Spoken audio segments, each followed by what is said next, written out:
18 players, welcome back, and it is game week. Week 1 happening Thursday. We finally got to the start of the regular season, and oh, Bob, is this amazing. I am so excited for it. Let you guys know what we're doing in today's episode. Today's episode is, we're talking trades. We know so many of you just did your drafts, and we want to upgrade our teams and get them ready as strong as we can entering into this season. So bring us your question for your drafts. This is also 3 days left to put in your Mega Millions. Got a little conversation between DraftKings and Underdog about why I prefer the one over the other. And Bob, I'm just excited for this day overall. We're going to have a draft going in the background, but the primary focus here today is bring us your questions. We got answers and rankings, and we're just excited to make some greatness happen. And it's football season, man. It truly is football season. We are, you and I, we were in our home league. We were in our home league auction draft recently. This past Saturday, when that was a barn burner and a half. For those of you who don't do auction leagues, I think that auction leagues provide a really nice balance between wanting.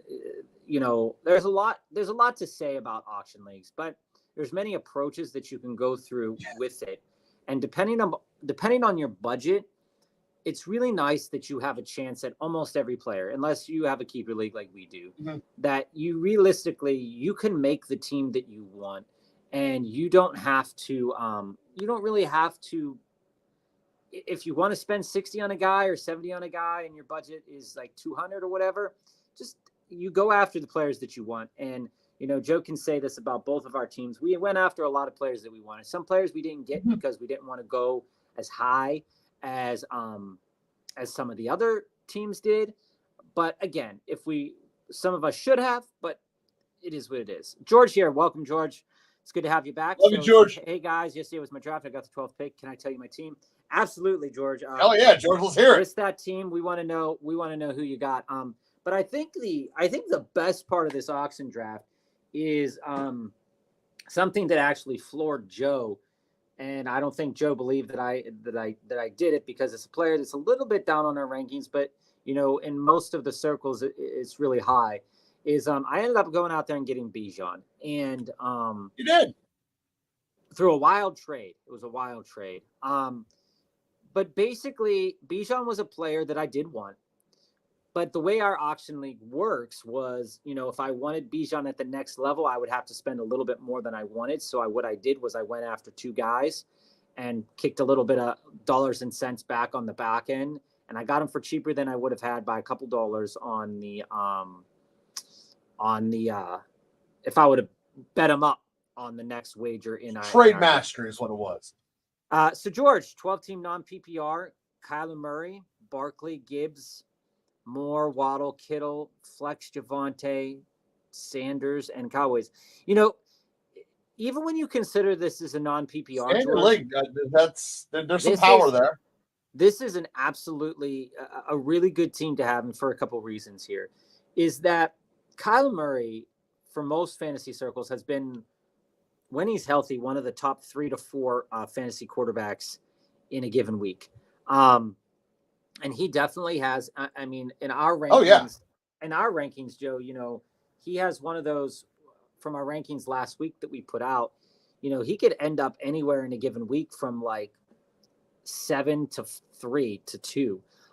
He has a very, very long but very high high floor.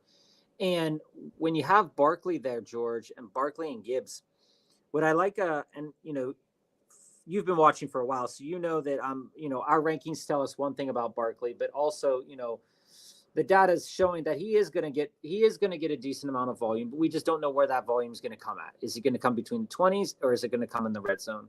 And the same thing could be said about Gibbs. The narrative on Gibbs is that he's not going to get any red zone touches, but when he was healthy and Montgomery was there, and it was the back end of the season, him and Monty split a pretty fair share of volume in the red zone.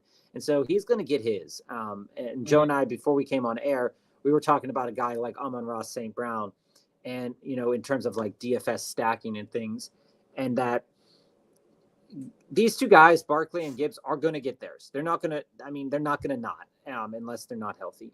And when it comes to Moore and Waddle in terms of non PPR, for me, Moore is definitely one of those guys in a non PPR league because of his because of his downfield threat capabilities, that he's more than capable to put over 100 yards every game. Some people might not think that with a rookie, but you go and you say, okay, well, Caleb Williams has an arm. If I'm not getting PPR, I don't really need to worry about any of those, PPR masters. And you took two guys on a high volume output type of teams here. So they're going to get a ton of volume. They're going to get, and the efficiency is good. And these guys are downfield threats, Waddle and Moore. And especially when you consider with a guy like Waddle, Joe, if Tyreek goes down, he's the guy. And we've seen him be the guy. And you can make the argument Waddle's already the guy. Yeah, and when it comes to he's got hurt too much last year. I mean, there's an argument within the data that can be made that Waddle lifted Tyreek up more than the other way around. You say to most people, they think you're absolutely crazy and insane. But both from the data and watching the film, Tyreek doesn't do the things that pull the safety. He does the things that basically he lives on the left side of the field. He dominates it. It's Waddle is the one who's doing the movement of the linebackers and the safeties in a much greater extent in terms of a schematic standpoint than it is Tyreek. Tyreek basically, he's an incredibly sharp tool, but he's essentially a two-trick weapon. He can do super blow you over the top, which scares the hell out of everyone, which gives him all kinds of space. And then he goes deep and comes back, and then he also has a ton of space because he's able to run you off. For good reason. Waddle has such a more diverse player, and I believe that the reason I'm saying this is at some point Tyreek's jets are going to break. I don't think Waddle will be impacted by that. And I think that Waddle is going to slowly but surely take over more power of that team, because in 3 years from now, for sure, but over the span from now to 3 years now, when Tyreek's contract ends, you're going to see Waddle be the dominant force at the end of it. And really the question is, how quickly does that transition happen and when does it begin? But I cannot say enough good things about Waddle. Is what I'm trying to say. And I will say, when we look at your bench here, George, I think especially when it comes to you're being in a standard non-PPR league with a bench like this, outside of Zay Flowers, who I don't think has a lot of value outside of PPR leagues at this moment in time in his career based off of what we've seen and the yardage output, what I do like is you have 4 running backs there, all of which have credible, you could say credibly that at some point in time they're going to make an impact this year. When is that going to be? We're not 1,000% sure on. But Brian Robinson Jr. is a guy that we've already seen play. Eckler's there. Yes, Eckler's a threat. But Brian Robinson Jr. definitely has the chance that if this team is going to be better than last year,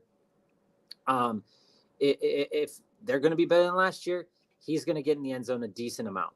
Trey Benson, we know Connor has been a stud over the years, but we also know that he's going to miss some time. So if he's the next one up in a Kyler Murray-led offense, there's going to be opportunities there to succeed. Corum for the same reason. I'm not too worried about Kyron as a punt returner. He did it at the beginning of last year for a little while. I don't know how long. Stop on the Kyron punt returner thing.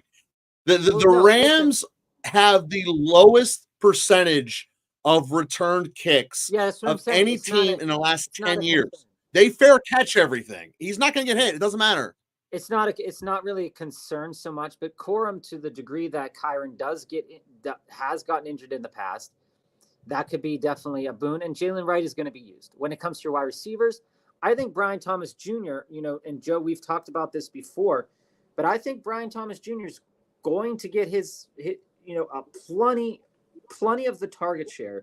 And if the Jaguars are going to be successful this year, it's most likely going to be through Trevor Lawrence getting it to all those threats out on the perimeter, out through anything. It's going to take, if they want to win, they're going to have to move the ball efficiently through the air, which they weren't really good at doing last year to a degree.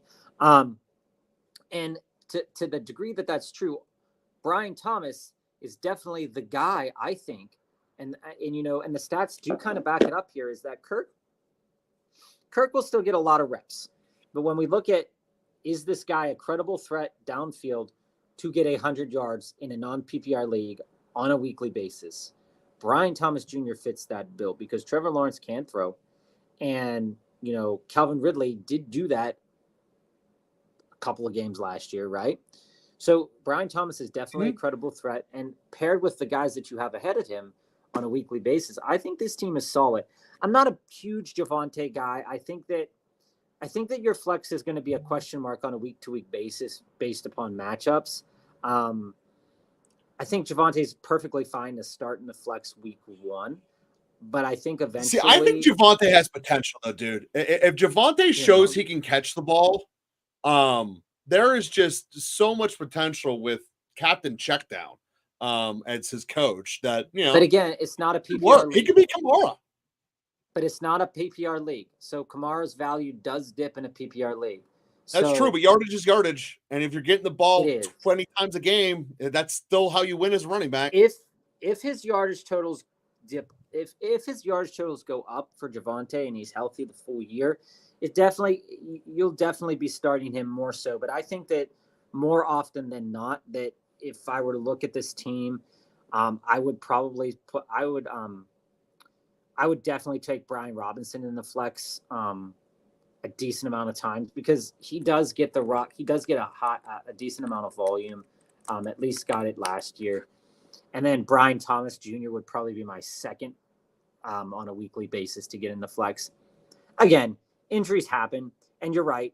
And George, that's what we were just communicating, is that, he has potential, but it's not a safe pick. And so you gotta, you tempered that expectation with Brian Robinson Jr., who also isn't truly a safe pick, but he is, a decent plotter that you're hoping to get you a touchdown. He's not, I don't think he's going to go off on a week-to-week basis, but he definitely has had that in the past. George, I like Kyler this year. And if we go to, I'm going to pull up our QB rankings from last week. Joe, do you have, what's the name on that sheet for the QB rankings? It's PPR 8-9-24. Those also are our most accurate ones. 8-29-24. Most current ones, right? All right. So with that being said, and we look at where Kyler Murray is in our rankings for quarterbacks here. Kyler is sitting there right at QB5 for us. I believe that's true, right? QB5. Yeah. He's in the same pocket as Jordan Love. And for us, we like Kyler. The thing about Kyler is he does have some deficits in his game. But the fact, and mainly that's due to his height and the team around him, right? So welcome, Team Money. We'll answer that question in a moment.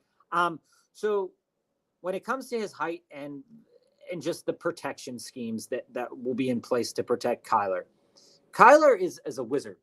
I mean, he's been doing this for a couple years now, and we dog him a lot. Joe and I like to dog him with, Call of Duty and stuff, as many people like to do as well. As he should be. But when it comes to Kyler, these are just some things to think about, right? In the limited time that he played last season, he did end up accumulating almost 1,800 yards passing, 10 touchdowns. QBR is not great, but again, that's coming in middle of the season. The team's already in shambles. It is what it is. He's been playing since 2019. He's gotten, in every full season he's played in, he's gotten over 20 touchdowns passing, and he has the potential to run. In 2020, he got 819 rushing yards, and that's not so far back in his career that, it's anything to not think about, right? And so he's the cheapest. I believe he's the cheapest rushing quarterback still available when you would have taken him. So for me, the upside with Kyler Murray is there. He's on a team that's making a legitimate threat through the air by taking Marvin Harrison Jr. You have Michael Wilson, who's a legitimate threat. You have Greg Dortch, who could also be a threat. And Zay Jones, if he comes back, is also a threat. You also have a team that's maybe modestly a little bit better on defense than it was last year.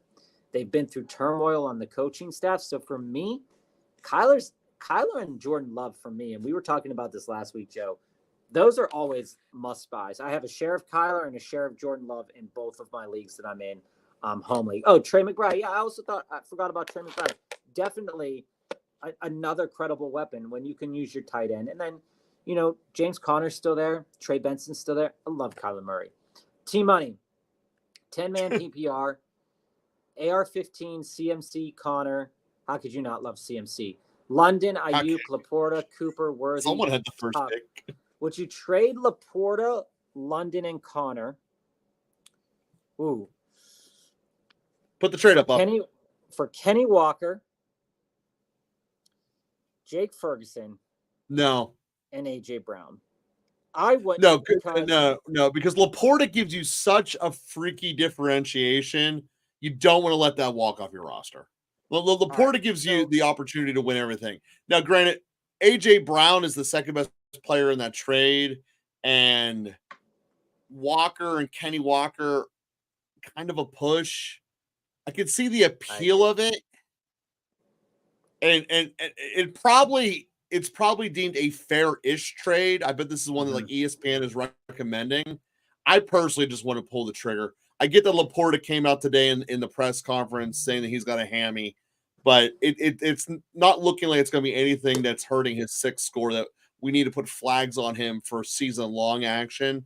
Probably not using him in week 1 DFS, but we're not going to be jumping over the try to get rid of him. He is. Here's what I would say. What's the difference, man? There's just no other way around that.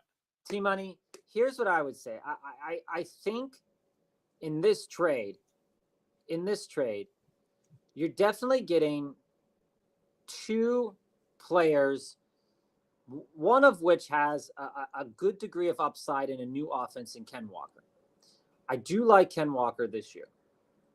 AJ Brown is one of my favorite first rounders from this year as well. I think that he's going to get his fair share of targets, and the metrics are backing that up. When you look at the books and when you look at just all the information that we have right now, AJ Brown, I think if it's me, Joe, I know we have Sam Laporta ranked as our number 1 tight end, but for me, I think AJ Brown is the best player in this deal. And when I look at how, so where do we have Fergie at? We have Fergie. Yeah, I actually like the trade, and for a couple of reasons. Number one, James Conner's. See, we have Ferguson at 114 overall, and we have Laporta in the 40s. I don't know, Bob.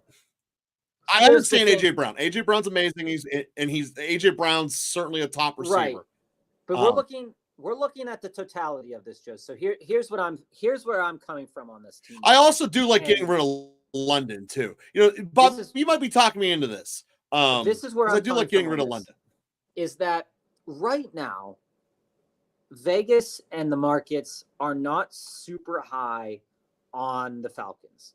And the Falcons are a team that we are all expecting Cousins to bring up and be a little bit better. We're all expecting London to do really well. But realistically speaking, a safe number for London this year to probably get to would be probably about 1,000 yards and 6 touchdowns. I think that's fairly safe-ish within his range of outcomes to kind of come down to a number like that.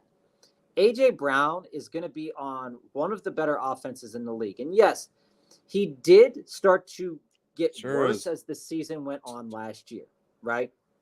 But right now, we know that the whole AJ team Brown, did. That team was in a free fall. But here's the thing. AJ Brown, we know his best is amazing. That's why, we've already seen seasons where he's given his best.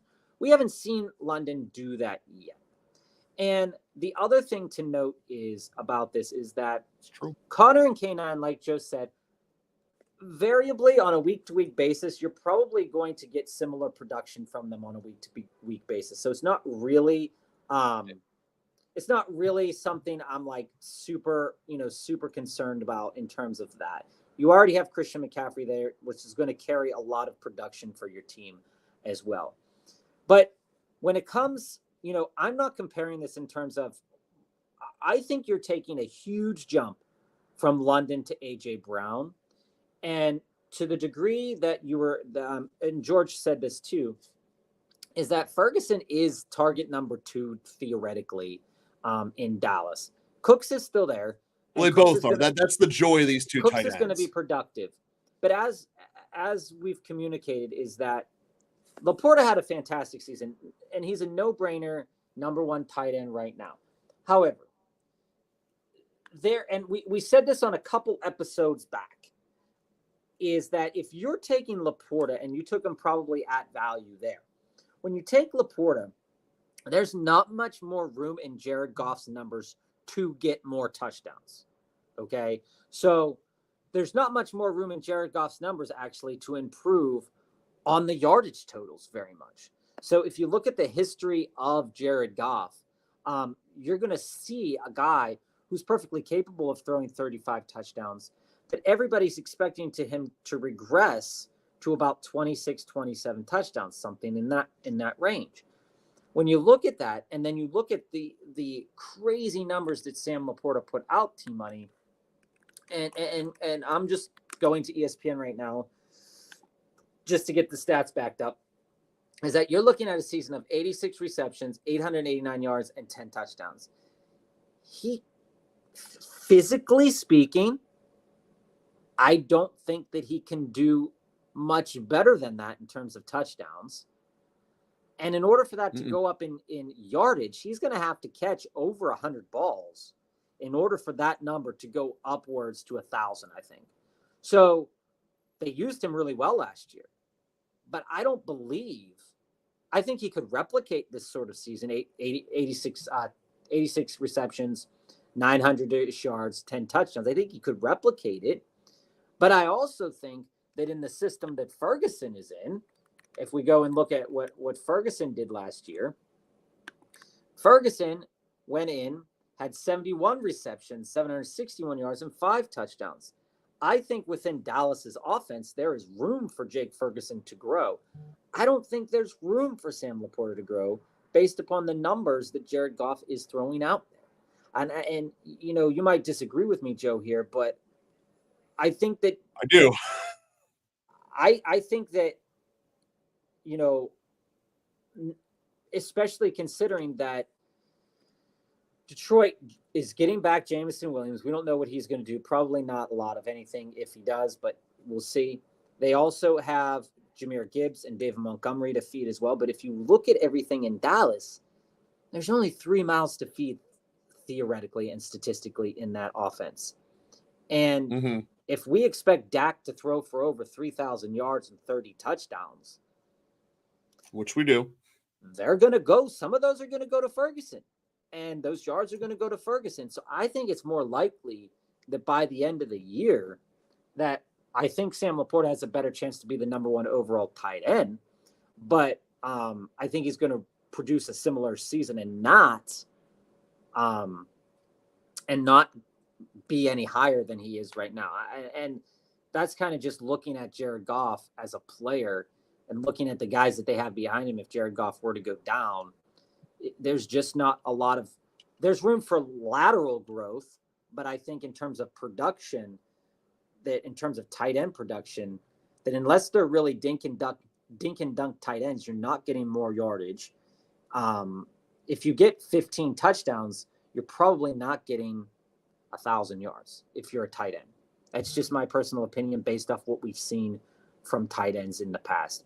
I'd do the trade because I think that Ken Walker and Jake Ferguson have more upwards growth in terms of their potential, in terms of fantasy numbers. And A.J. Brown has a really high floor and a really high ceiling. And we just don't know what London's is. And we don't know what Laporta's true floor is because we didn't see it last year. So that's kind of how I fall. I think I'd do the trade. I think I'd be pretty happy with the trade. So we're a long way to get around it. And, Bob, I'm not gonna lie. I think you talked me into it. I do think that there's something to that there. I think that needs to be acknowledged. When we look at it like this, there is possibilities of people getting better, right? They say it all the time. You're allowed to get better. And yeah, George, I look at this and say, okay, yeah, and so this is a good question too. In terms of Gibbs and Waddle's injuries, when we look at injuries here, and we talk about it on the show all the time, is we talk about if this player gets injured, if this player is going to be on a snap count, and ideally when it comes to injuries, Joe, though, in the numbers that we have right now, injuries are baked in, and when it comes to is Gibbs going to play, there won't be an answer until Saturday night, Sunday morning, when it's time to make a decision with rosters and stuff. Because, when it comes to these coaches, their main goal is to win games. That's what they're paid to do. And in order to win games, sometimes you rest your players and sometimes you put your best players out there to win. At this point in time in the season, I think Gibbs is going to play. Personally, yeah. Gibbs is absolutely going to play, but you could see him used in a different way, depending on the severity of his injury. Because with lower leg injuries, that could really go any direction there. Yeah, and let me say this about Gibbs here, because I want to put an important note out here from the way that you look at the math. For the answer of will he hit his statistical peak, we think he's not going to return to that till week 4 or 5-ish. He might play week 1 as a limited version of himself. He might not. So he's not going to be in our DFS lineups for this week, but he's definitely not someone you shy away from, especially if you got a team that's strong enough to get through September adequately. He don't dump him now just because of a week 1 tweak. Because the other part is that Detroit's not playing. This isn't like last year when Detroit had to come out of the gate. When Detroit beat Kansas City in that season opener, their world changed. That might have been the biggest win in modern Detroit football, and it was week 1. But this year, that ain't the case. These guys are playing the long run, and even if Gibbs dresses, he's not going to get the workload. So I say all this to say, just expect to have him as a flex at best, but do not be banking on him as RB1 or RB2 numbers.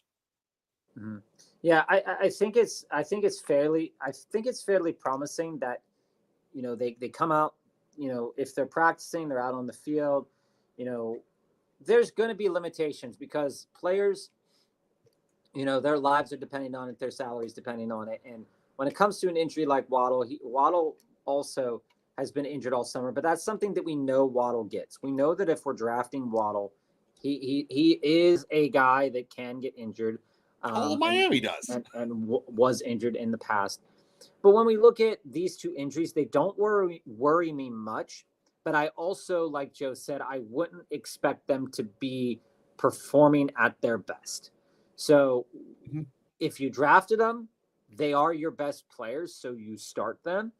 But at the same point in time, I'm also looking, like I told you at the top of the show, is that looking at that game, I am really thinking, hey, it's not often that rookie wide receivers really come out of the gate, and we were kind of spoiled with Puka last year.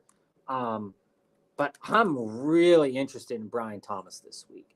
We look at this game, and Joe, and you can correct me if you're thinking in a different direction here, but I'm looking at a 1:00 game, Miami, Jacksonville, right, George? And this game, Vegas is scheduling this one to be a little bit of a barn burner, right? It's one of the higher scoring games in the Sunday main slate. And I think it'd be silly not to play Waddle, right? I think it'd be silly not to play Waddle in a game like this. But if it happens to get carried away a little bit more when we're thinking about Jalen Waddle here, is that you have Brian Thomas also on the other side of this coin. And if Mhm. Jacksonville wants to keep up with the Dolphins, Brian Thomas is 1,000% a great option this week, especially considering the Vegas spread is 40. I believe it's like 48.5 or something like that.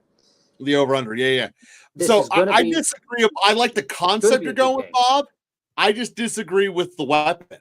I obviously Christian Kirk's the main guy there, but I think Ingram's gonna step out of this gate hot. Ingram. I'm big on Ingram.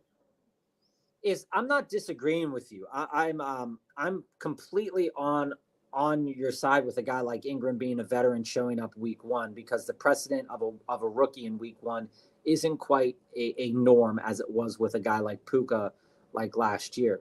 And Puka I guess he did show up early, yeah. What I want to say is that this game is going to score points, and Brian Thomas may not figure it out, but this is the best game to figure it out in. So, you're facing a defense that's not really problematic. Neither of these defenses are really problematic in terms of their coverage or their pressure. So there's going to be a decent amount of time for both of these teams to pass.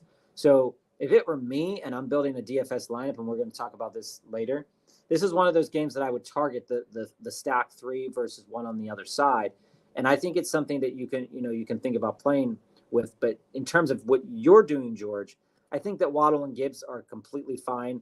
And I saw you just posted that, Adam Schefter retweeted out that Gibbs is ready to go. Yeah, I didn't really have a question that Gibbs was ready to go, but I think his usage is going to be different. Like Joe was saying, is that you might not get running back. You might not get the return of the running back 1 numbers this week, but he's still a play. He's still the play, because that team and that game is scheduled to get, and Vegas is putting the over and under at 51.5 points. If a game is at 51.5 points, I'm starting every starter that I could possibly find that I drafted from that game, because within reason. I'm not starting DeMarcus Robinson or like Khalif Raymond, but any starter that I drafted as to be a starter, like Gibbs, like a Goff, like David Montgomery, if they make sense in my lineup to play them over the guy that I was thinking about, I would definitely play them, right? So a couple other questions here, George.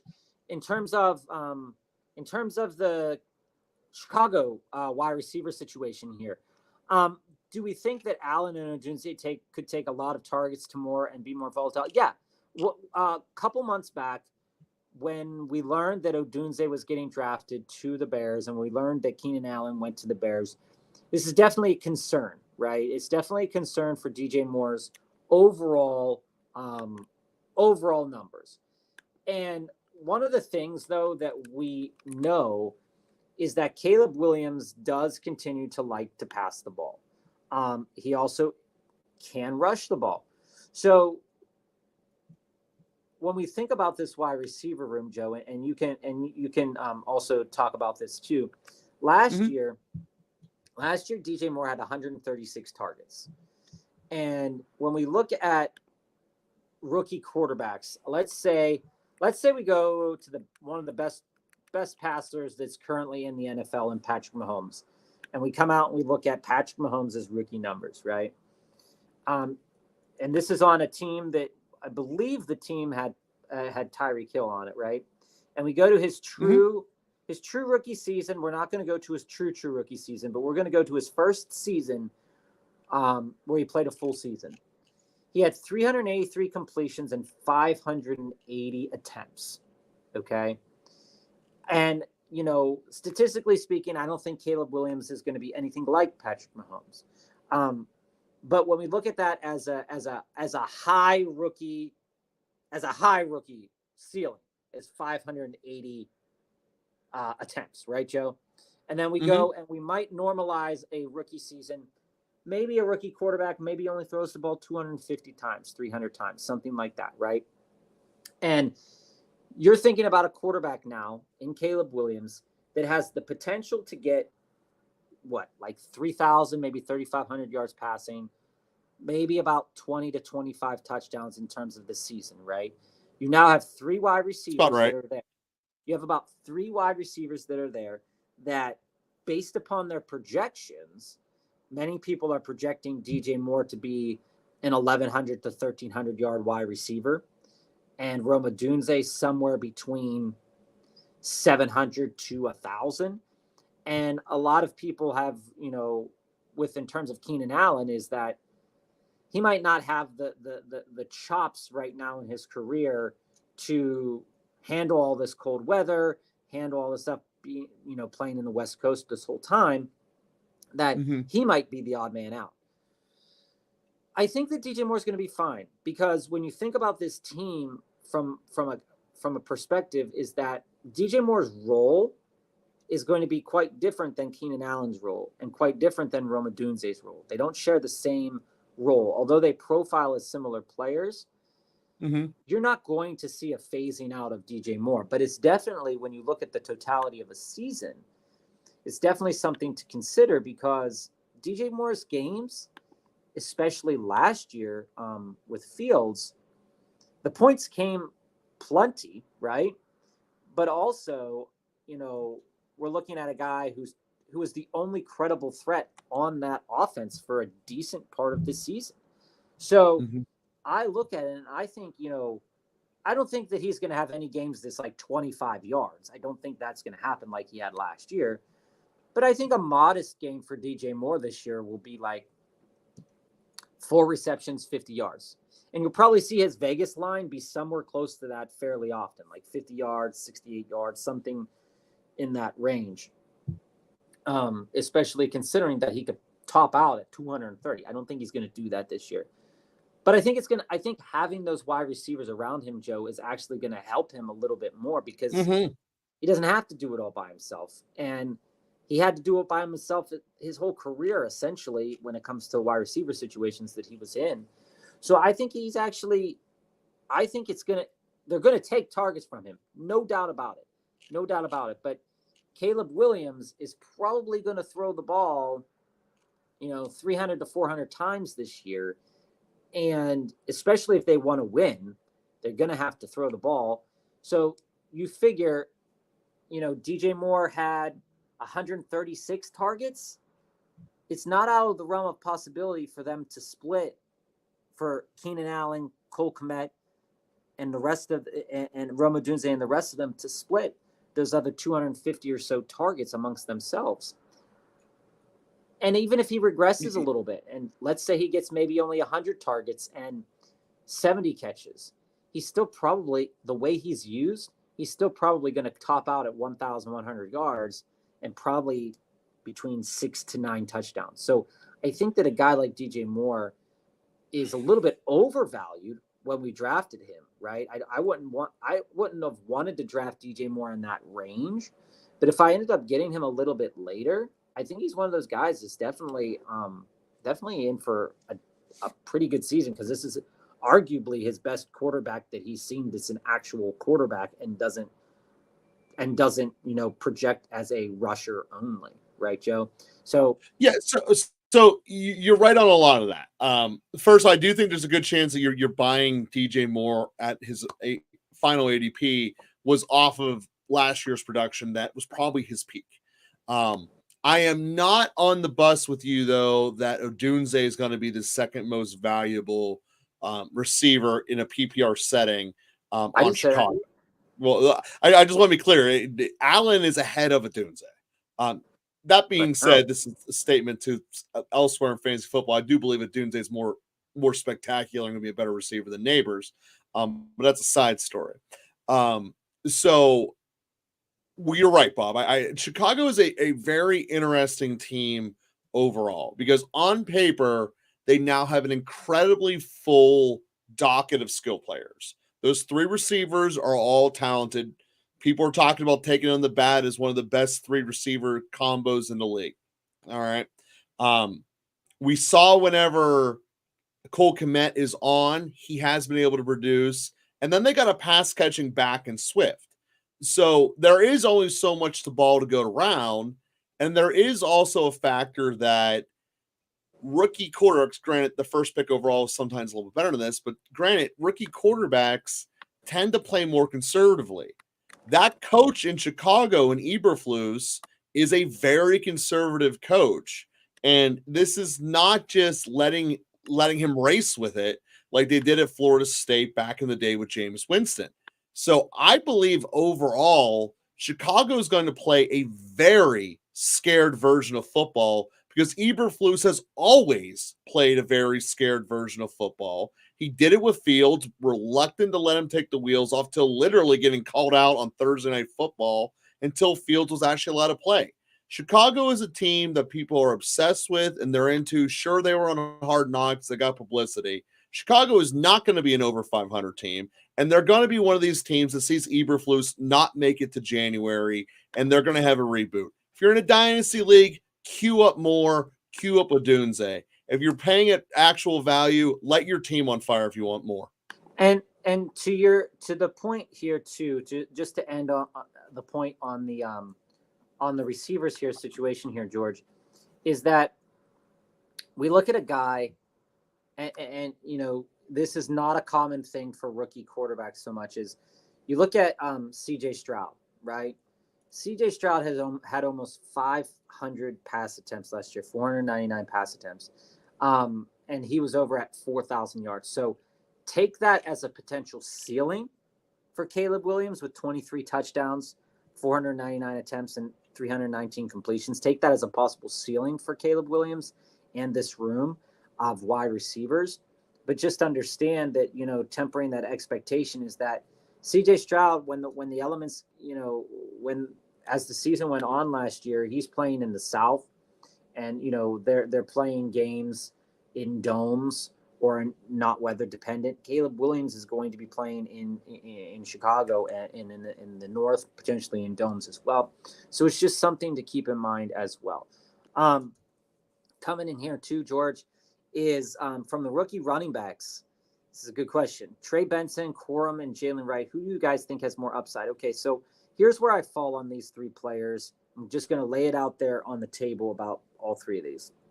Number one, I like Jalen Wright the most out of all three of these players, for the single reason is that I don't like McDaniel, but I know that McDaniel as a coach uses his players and gets the best out of his players. And we see this year after year after year.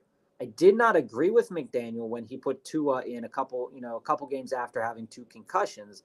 I thought that was a little laissez-faire. But you look at one way of putting it, and you say his offense runs on efficiency, and his goal is to move the ball.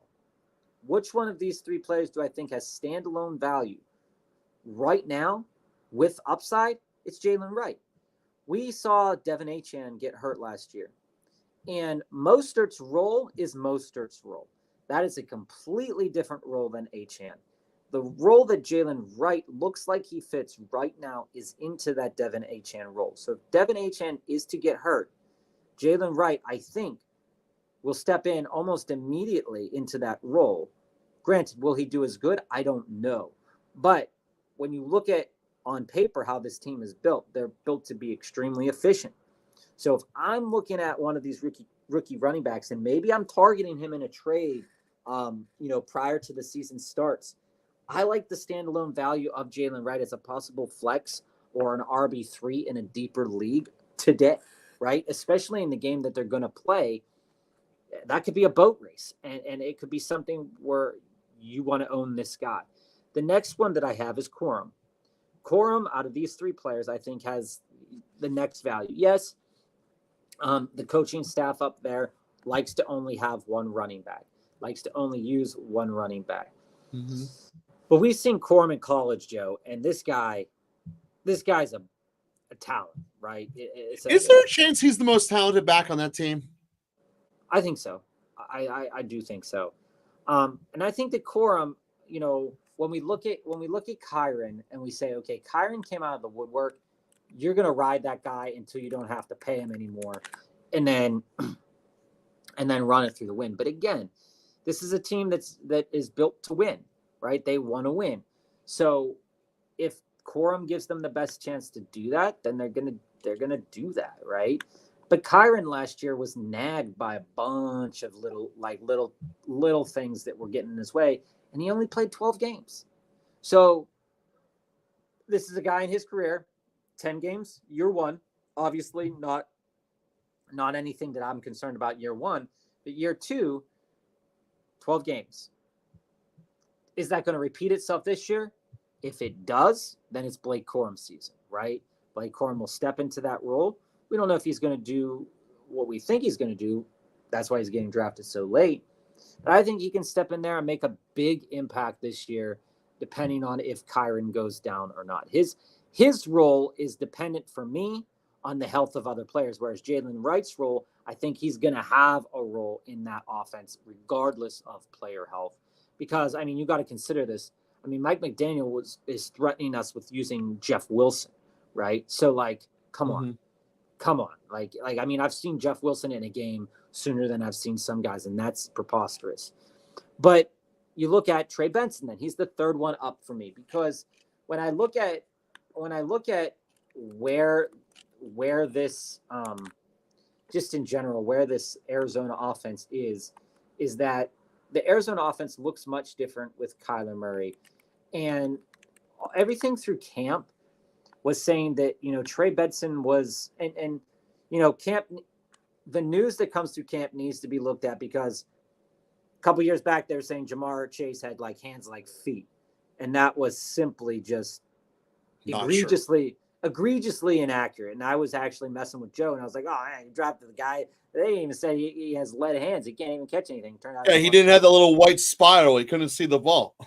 Turns out to be one of the best wide receivers, that we've seen in a long time. But you look at Trey Benson and you say the talent's there. He has the skill set to do it. He caught passes. He catches passes.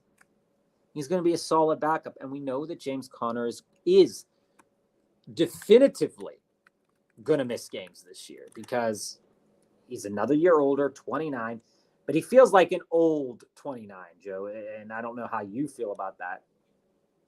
But he feels like an old 29.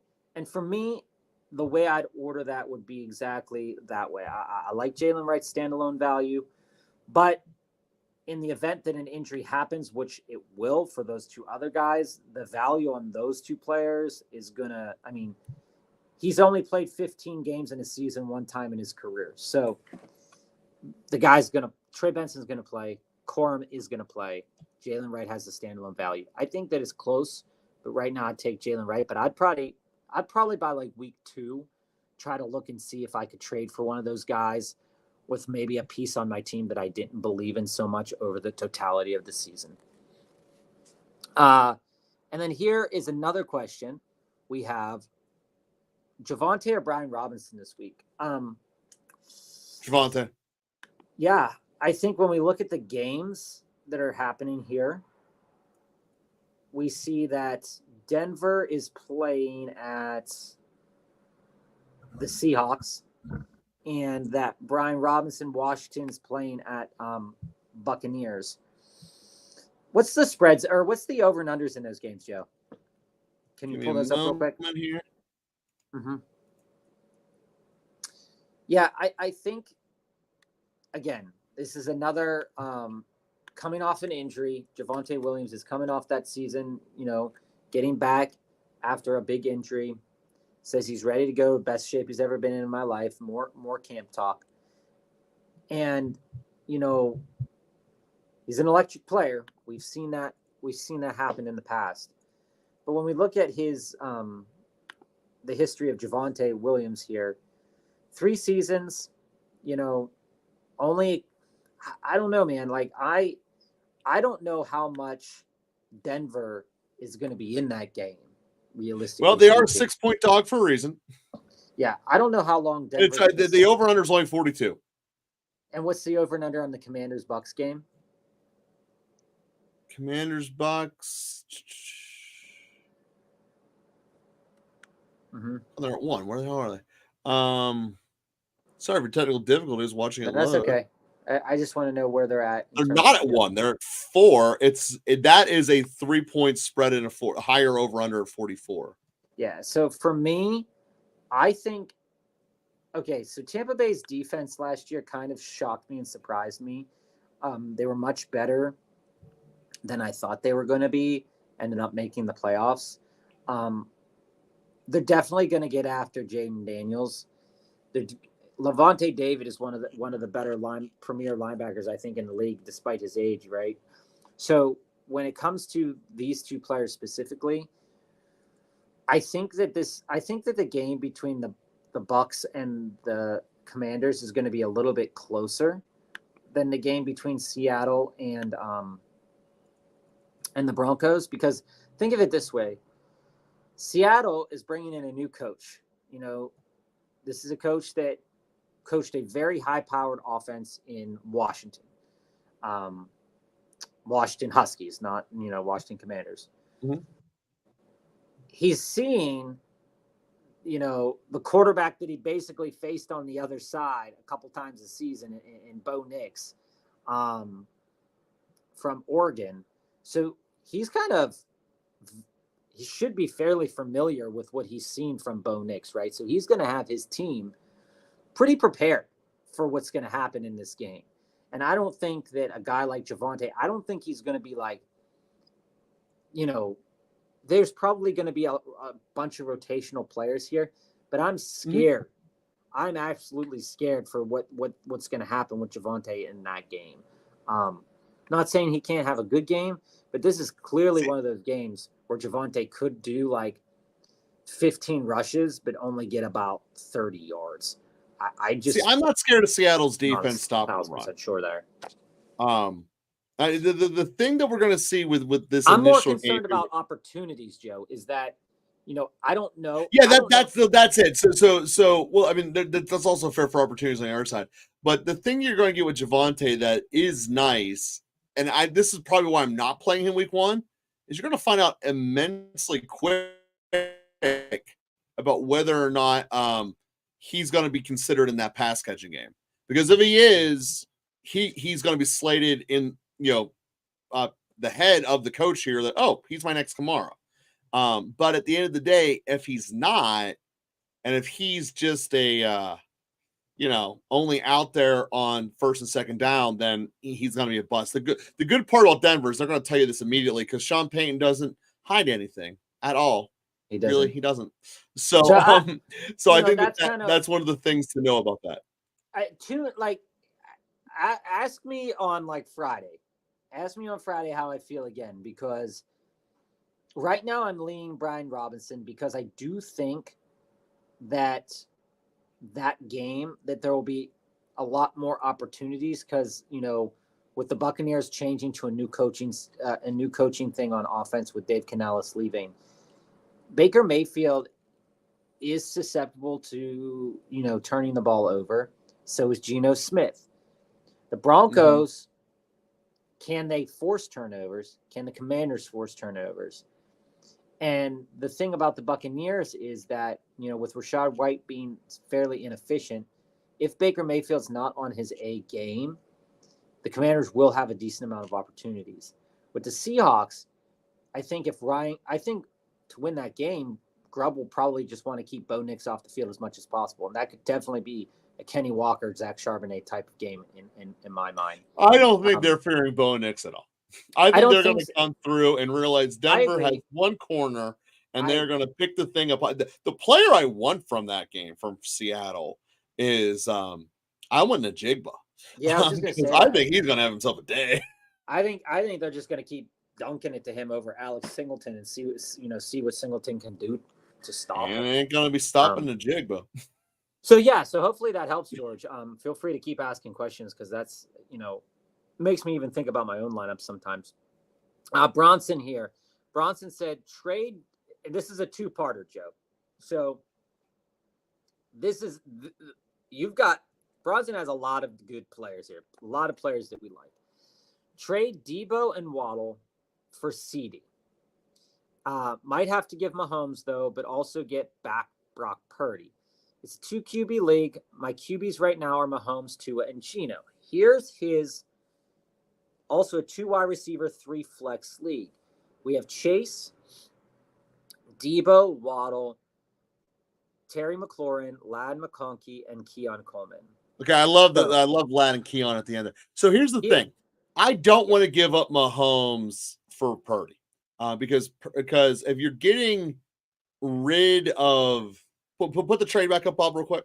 Because if you're getting rid of Debo, Purdy becomes not valuable to you at all. Purdy's worth it in a stack, which is a sales point to the guy who's getting Debo, to make it even more worth it. So I would only do this trade if it Bronson, is. can you post the rest of your team, and can you post the person you're proposing this trade to's team?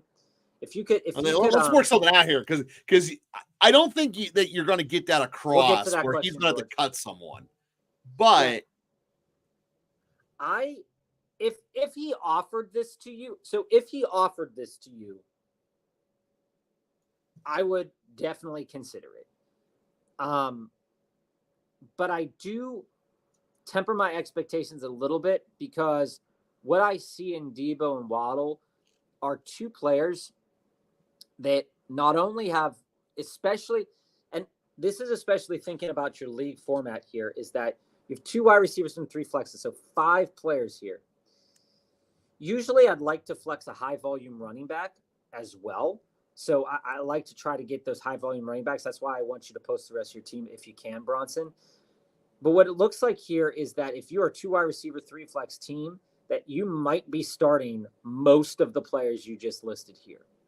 And with Chase being a wild card in terms of, is he going to play week 1? Is he going to play week 2? Is he going to pull a Le'Veon Bell because he's only getting X amount of money a year or a game?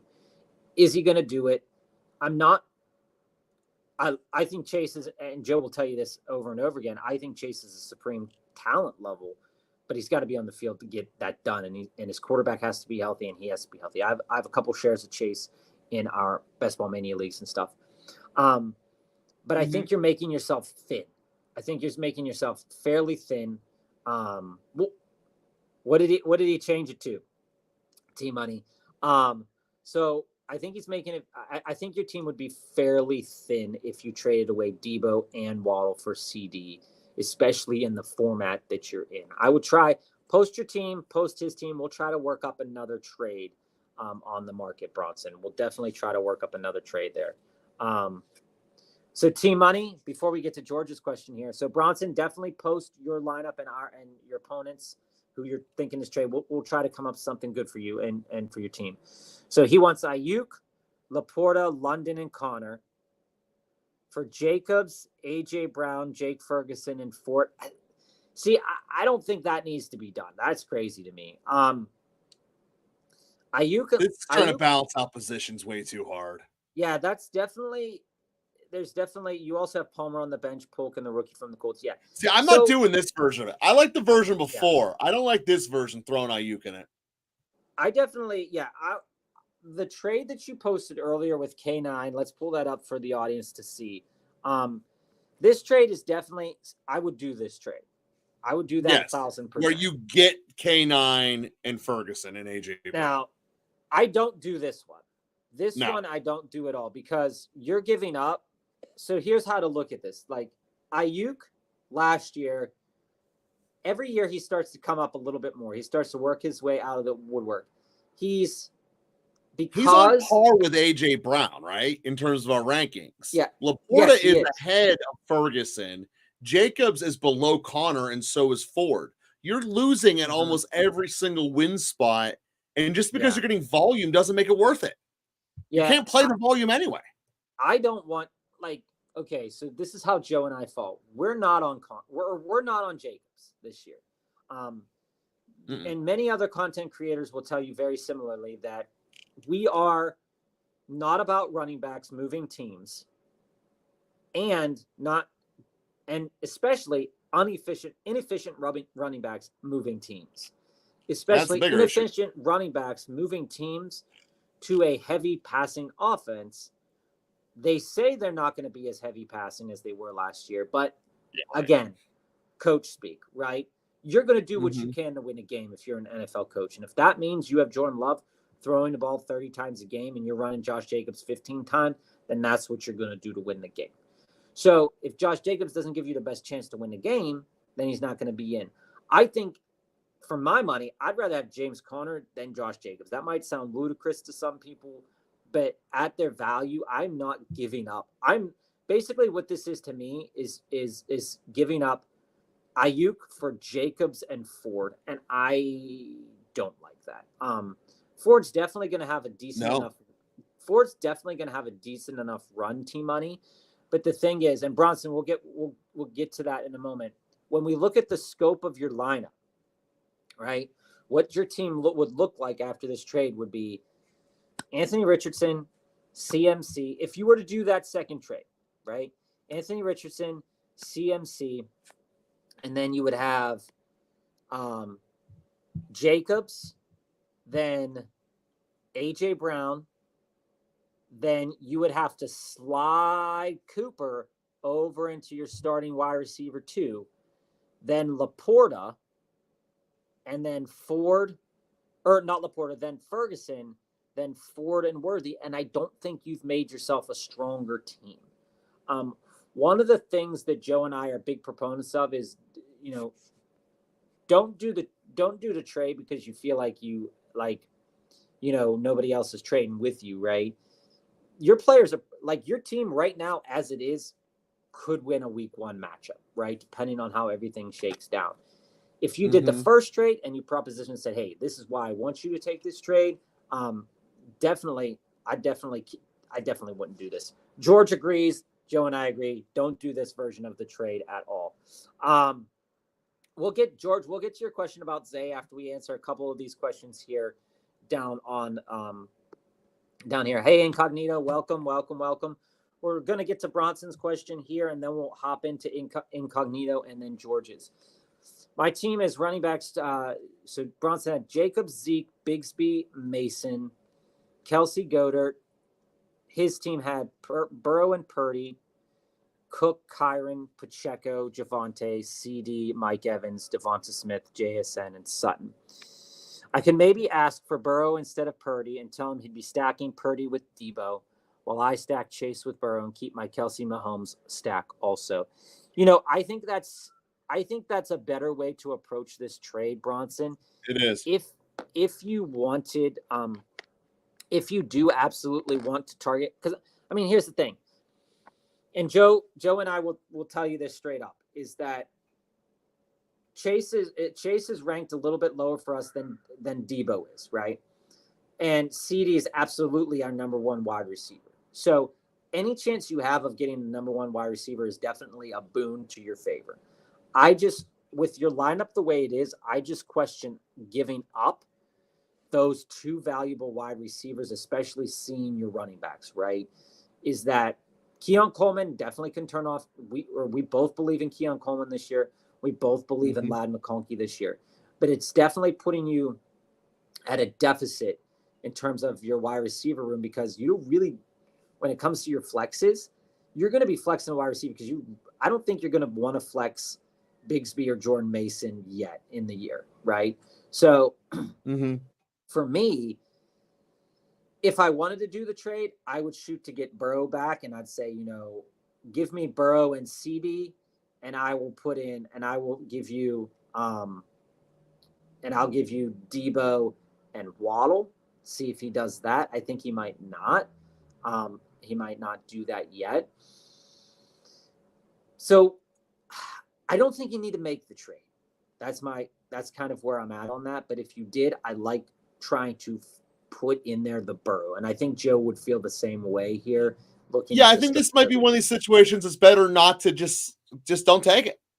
And I think you might be better off in that spot right there. Yeah, and just talk to your league mate about it and say, hey man, like I want Burrow. And Joe and I always play this game too in our home leagues is I don't want your first best player. I don't want your second best player. And start the conversation at the third best player, right? And then work your way up and say, well, what kind of offer would it take to get your best player if we take all things into consideration? Because you might not have to offer Debo and Waddle. You might not have to offer both of them. You could give something else, right? And you can see if they might take a little bit less Like, let's say a trade that I like, a trade that you could end up cooking up would be something like this. He's stacked at running back. It is bar none one of his better positions here. And I'm looking at his team, and I'm also looking at a guy like Mike Evans. And Mike Evans is a player that's consistently slept on. Mm-hmm. And yes, he's older. Yes, they don't have Dave Canellis anymore. But it's in his realm of outcomes to, again, produce another over 1,000-yard season and over 9 touchdowns. CeeDee Lamb had one of the best seasons of his career last year. So you're paying CeeDee Lamb top dollar for CeeDee Lamb. Top dollar. And you aren't going to be paying the same for Mike Evans. You aren't going to be paying the same for Devonta or for JSN. And you need a running back, because I don't think that a Zeke Bigsby, Jordan Mason, Jacobs is going to be enough in a two running back league, I'm assuming, to get you to the promised land. So where I fall, and Incognito, we're going to answer your question in a moment. Where I fall on this is maybe targeting a James Cook,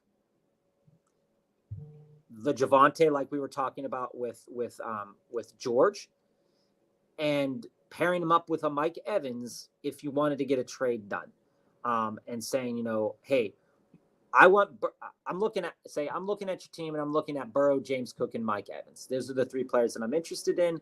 What a kind of a package deal can we get to get those 3 players on my team? And then after you do that, see what he says and say, well, what would it take to get CeeDee Lamb? What would it take to do that? That's kind of how I fall on that. So your lineup after doing that would be Burrow, Tua, Jacobs, Zeke, Chase, CD. Yeah, like Chase and CD, that's super strong. But I'm looking at those running backs on a week-to-week basis, and I'm not sure that we're going to get the production out of Zeke that's going to make it worth starting him on a week-to-week basis. So that's kind of how I fall. I'd see how the cards lie before I would definitely play around with that trade a little bit more, Bronson. And Joe, you can chime in on this too before we move to Incognito's question and then back to George's question. Bronson, I kind of think that you got to stick with your guns here, and I understand the desire to get CD, but the way don't overpay. I mean, that's just the way it is. I mean, the number one way you lose trades at this time of the year is you get obsessed about one of your perceived weaknesses, because every team has a weakness somewhere. No matter what size league, no matter whatever, you all have a relative weakness somewhere relative to the rest of your league. It's okay to go to the dance with some mud on your face. Like, you'll be able to work it out going through there. You don't need to try to look perfect now, because normally what happens is you end up creating a whole lot more holes later on. And you definitely 100% should not do volume-based trading this early in the year. Yeah, and Joe, before we move on, I'm just writing something on my board here, Bronson, before we move to Incognito's question here, is when I look at your lineup, and I'm just going to lay it, when I look at your lineup, I'm going to lay it to you straight here on how I see, what you have going on. So I'm putting up your 3. All right. And then I'm just going to put a rook and then tight end. So if you don't do anything today, Bronson, your team would look like this on week 1, possible weekly basis. Mahomes, Tua, Jacobs, Zeke, Chase, Debo, Waddle, Terry, and one of the rooks. Pretty plus strong Kelsey. team. That is a strong enough team. If you do the trade, just like you shared with us, Steve, we'll get to your question in a moment. Thanks for joining. If you do the trade, you are in a way slightly, if not definitely, downgrading from Mahomes to Burrow. Then you're not changing your running back situation at all. And you're upgrading. And when we look at it in terms of a points per game, like on a points per game basis here, the possibility that CD had above 20 points per game last year, averaging out something like 20 or 19, something like that last year, Joe. And you you get him on your team. And you're basically the back half of your roster with starting those two rooks, even though the two rooks that we like the most in terms of wide receivers. I definitely think that from a season-long standpoint, it's definitely putting you at a deficit. You could trade CD at some point, but you're giving up a lot to get him this early. So I say don't do it, but I also would say you could definitely try for it. So let's go to Incognito, and then we'll go to Steve and Miggy, who just joined us, and we can talk more about it too, Bronson, if you have some other ideas. So hi all, PPR, Tyreek Hill, David Montgomery, or AJ Brown and Cook. This is a very difficult question because this is two amazing sides of a similar coin here. For me, I really love James Cook. I also think that the metrics back up a season where James Cook could definitely improve his touchdown numbers at the very minimum, that he could upgrade to about 5-6 touchdowns, possibly 7 or 8, depending on how the Bills work through the season. A.J. Brown is one of our top ranked wide receivers with an upward swing of Philadelphia fell off last year. There's no reason to say that that's going to happen again at all. Then we go to the other side of the coin. You look at Tyreek and David Montgomery. David Montgomery is one of the most high-powered offenses in the league. He's also on a team that's committed to running the ball. He's also on a team with the best line, arguably, to run behind in football, next to maybe the Indianapolis Colts. Then you look at a player. Then you look at a player in Tyreek Hill who really went all out for that 2,000-yard season last year, right? And the projected volume for Tyreek is probably not going to be as high as we think it's going to be as what was last year, because he was going for the record, right? When I look at this on our sheets, Tyreek Hill and David Montgomery are more highly ranked on our sheets right now than A.J. Brown and James Cook are. So, yeah, each of them respectfully. So looking at the sheets and looking at this players, I'll take the Tyreek Hill, David Montgomery side. However, yeah, I think that the A.J. Brown and James Cook side is also a very, very good side to be on this NFL season. But right now, it's Tyreek Hill and David Montgomery for me.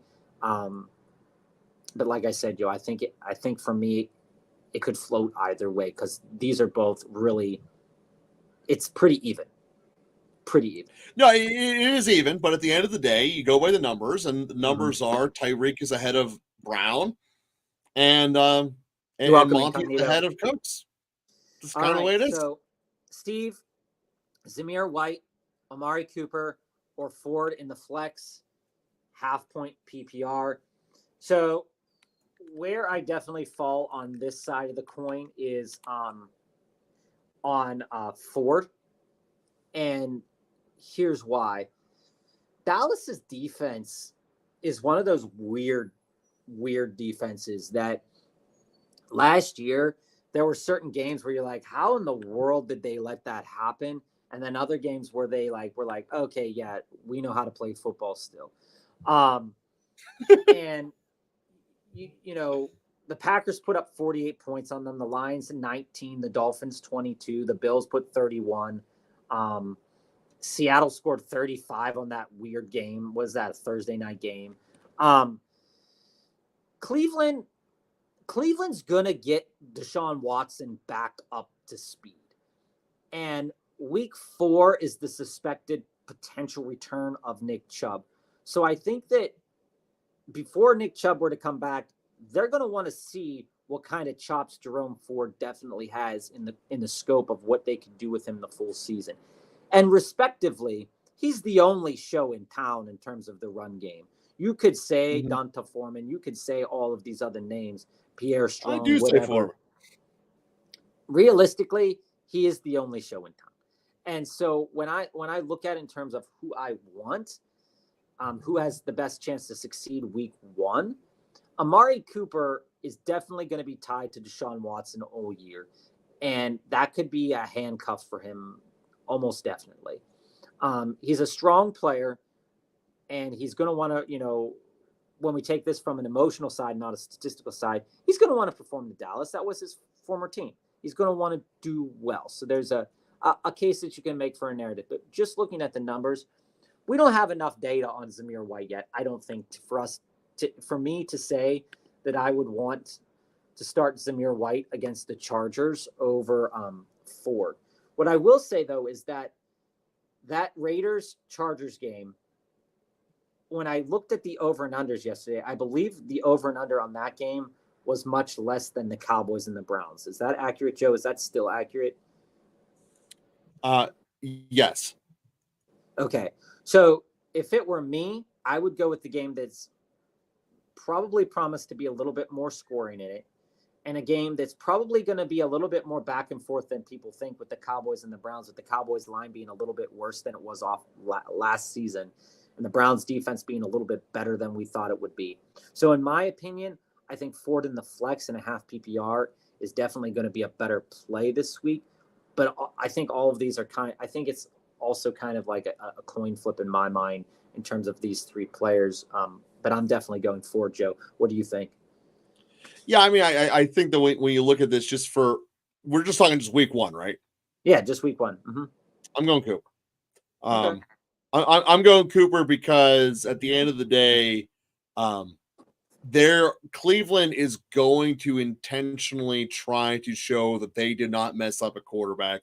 They're going to go out of their way to try to do it.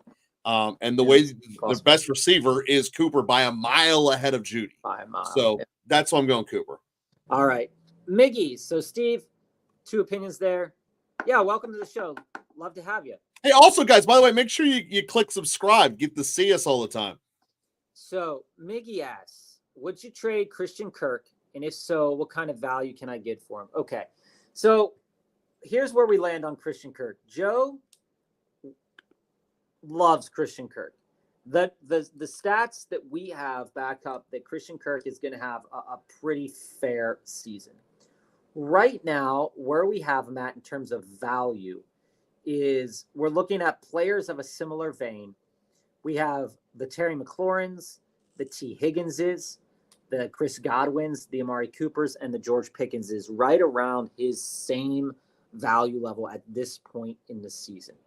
I think it's fair with and it's fair to say with the type of preseason that Brian Thomas had, people are more down on Christian Kirk right now than I think they'll be the rest of the season. And that's speculative, but also people like the now. And so we all know preseason darlings. We all try to get preseason darlings on our team. And people are really high on Brian Thomas right now and not so high on Kirk. So I think you're trading Kirk at the lowest value. If you trade him now, you are going to be trading him at his lowest value. If he doesn't, Kirk's got to buy right now, not sell. Right. I think that his value is the lowest it's going to be this season with injuries. George, I haven't forgotten about Zay Flowers yet. Have not forgotten about Zay Flowers yet. I think that if we look at your this Kirk, I wouldn't trade him. I would not trade Christian Kirk right now. And if I were to trade him, I would want to target a guy like T. Higgins. For me, T. Higgins is a player, and Joe and I, we go back and forth on T. Higgins a lot. But if Jamar Chase isn't going to play a decent amount this season, or is going to play and maybe hampered by an injury or with that, T. Higgins has a pathway to be a star, an absolute stud on a team that's projected to do very well this year. We're still hesitant on Joe Burrow's wrist injury. Everybody says he's healthy and whatnot. If I were trading Kirk, I would try to trade him for a value like T. Higgins if I was looking at a wide receiver. If I were trading Kirk for a tight end, I would look at a guy like Evan Ingram, who has similar upward swing value on a week-to-week basis. And if I were trading Kirk and I needed a running back, I would try to look at a mixture of Connor. I would also maybe target a guy like maybe in the vein of David Montgomery, maybe a Mostert and Chris Godwin type of deal if I was targeting a guy like Christian Kirk, or if I was trading him. I think his value is low. So to answer that question, I'm very, very hesitant to trade Christian Kirk. And Bronson, I see you there. We're going to get to your question in a moment. And Joe, we're going to go back to George's question here. What don't I like about Zay Flowers? So to your league, to your Downfield league, catching, George, it's a standard league. So when we look at standard leagues don't really they don't reward PPR, but there is in some standard leagues. so they only reward yardage and touchdowns, which Zay Flowers does not give you. There's bonuses for certain points, like certain milestones reached. And if we go back to Zay Flowers game by game last year, only one game he would have hit the 100-yard bonus. Only one game he would have hit the 100-yard bonus. He had multiple games under 30 yards and multiple games without a touchdown. So when I look at it and I say, yes, there is an upward swing to a guy like Zay Flowers. Zay Flowers, especially if you have Lamar and you're stacking and whatnot. But Zay, to me, has more value in PPR, more value in half PPR than a standard league. And if we just more PPR, yeah. If we just go to, and everything changes from a season by season standpoint. But if we go to last year's numbers and we go standard league and we look at where Zay fell on in a weekly standard league, Zay Flowers was the 29th ranked wide receiver on the year. And his best game in a standard league was 18.2 points, with his second best game being 16.6 points. So when I look at your lineup, George, I'm going to scroll back up to the top here. In terms of where he fits into your lineup, I don't think he cracks your lineup right now ahead of any of those guys that you have on your team. So in order to make your team better, yeah, Zay could totally crush it this year and be the next stud. That's absolutely within his realm of outcomes. He could be an absolute stud. But also, I'm looking at games with 1.9 points, 1.1 points, 5, 6.8, 8.7. Again, Jalen Waddle, also in that same vein, but he had more games above 10 points than Zay Flowers did as well. He had a down year due to the injuries that kind of compiled. So if I was looking to trade Zay in a standard league, I might not trade him right now. I'd kind of see how it skates out. I don't think you should trade him right now. And I think Joe would agree with that. We haven't seen what Zay's best game this year would be.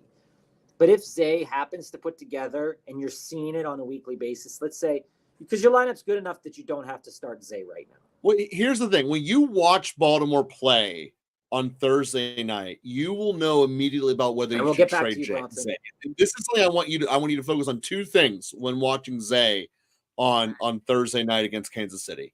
First is average depth of target, and more specifically, average depth of route run. And the second is he breaking tackles. Because if he's breaking tackles, that is kind of his personal cheat code. Because he's never going to be a guy who's running 20 yards downfield like a George Pickens. But if you're able to catch him and see, look, his average at the target now, instead of being 6 yards, is 9, and he's able to break tackles, well, then he might turn into something that they will develop them. But last year, he was 5 yards or less basically every throw and falling over like a feather in the wind. I mean, so that's the problem with Zay, is he wasn't producing with all the targets he was getting. And just as you know that Bob's boy Rashad Bateman's not going to take his targets. I hate Rashad Bateman. And here's the thing. Here's the telling thing about Zay Flowers, George, is that you would think, we're talking smack on him in standard, you would think he would have finished better in PPR, but he actually finished at wide receiver 30 in PPR. So he finished one position less in PPR last year, which tells me that his targets weren't valuable. He wasn't getting the ball when he needed to get it. It wasn't great. But I'm willing to hold on to him because the same names around that same point in time are Rishi Rice, Chris Godwin, Jaden Reed, Terry McLaurin, Tyler Lockett, and Jalen Waddle. All those guys were in the same kind of conversation last year. And each one of them could make a move up the boards this year for various reasons.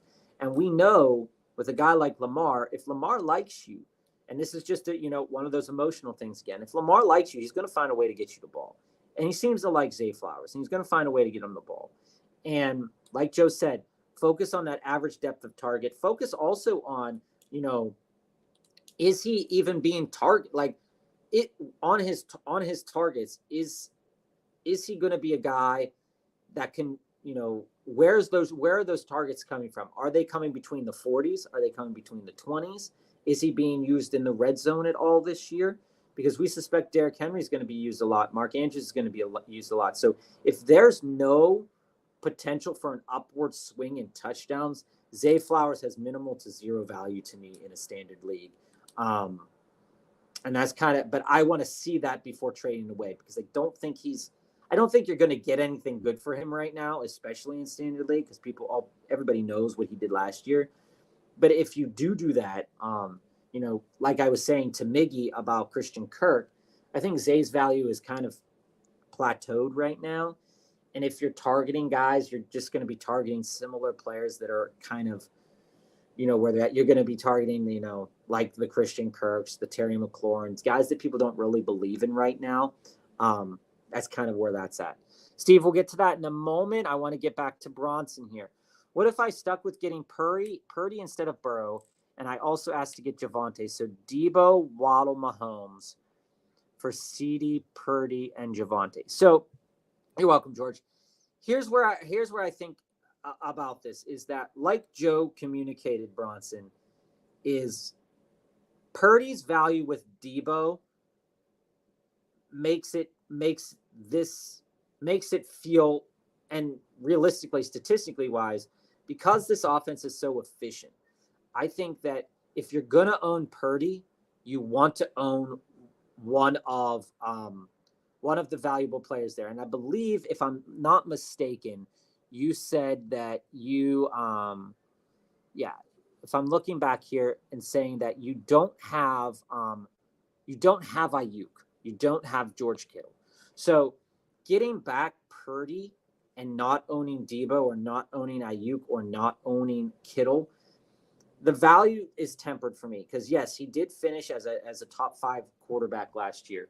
But when we look at our rankings and I look at quarterbacks I would want over Brock Purdy, if I'm looking at quarterbacks that I want over Brock Purdy, it would be Dak, it would be Lamar, it would be Allen, it'd be Kyler Murray, and right head-to-head, it'd be Jordan Love with Brock Purdy. So you already have Patrick Mahomes, who is right there in that same conversation. So I don't think moving, like we said, and this is totally your decision to make, but I don't think you have to go out and get CD. I don't think you have to push CD, because it does make your team a little less stronger. I think a trade that you should pursue, and anybody watching right now can also chime and share their thoughts about Bronson's conundrum here. Mm-hmm.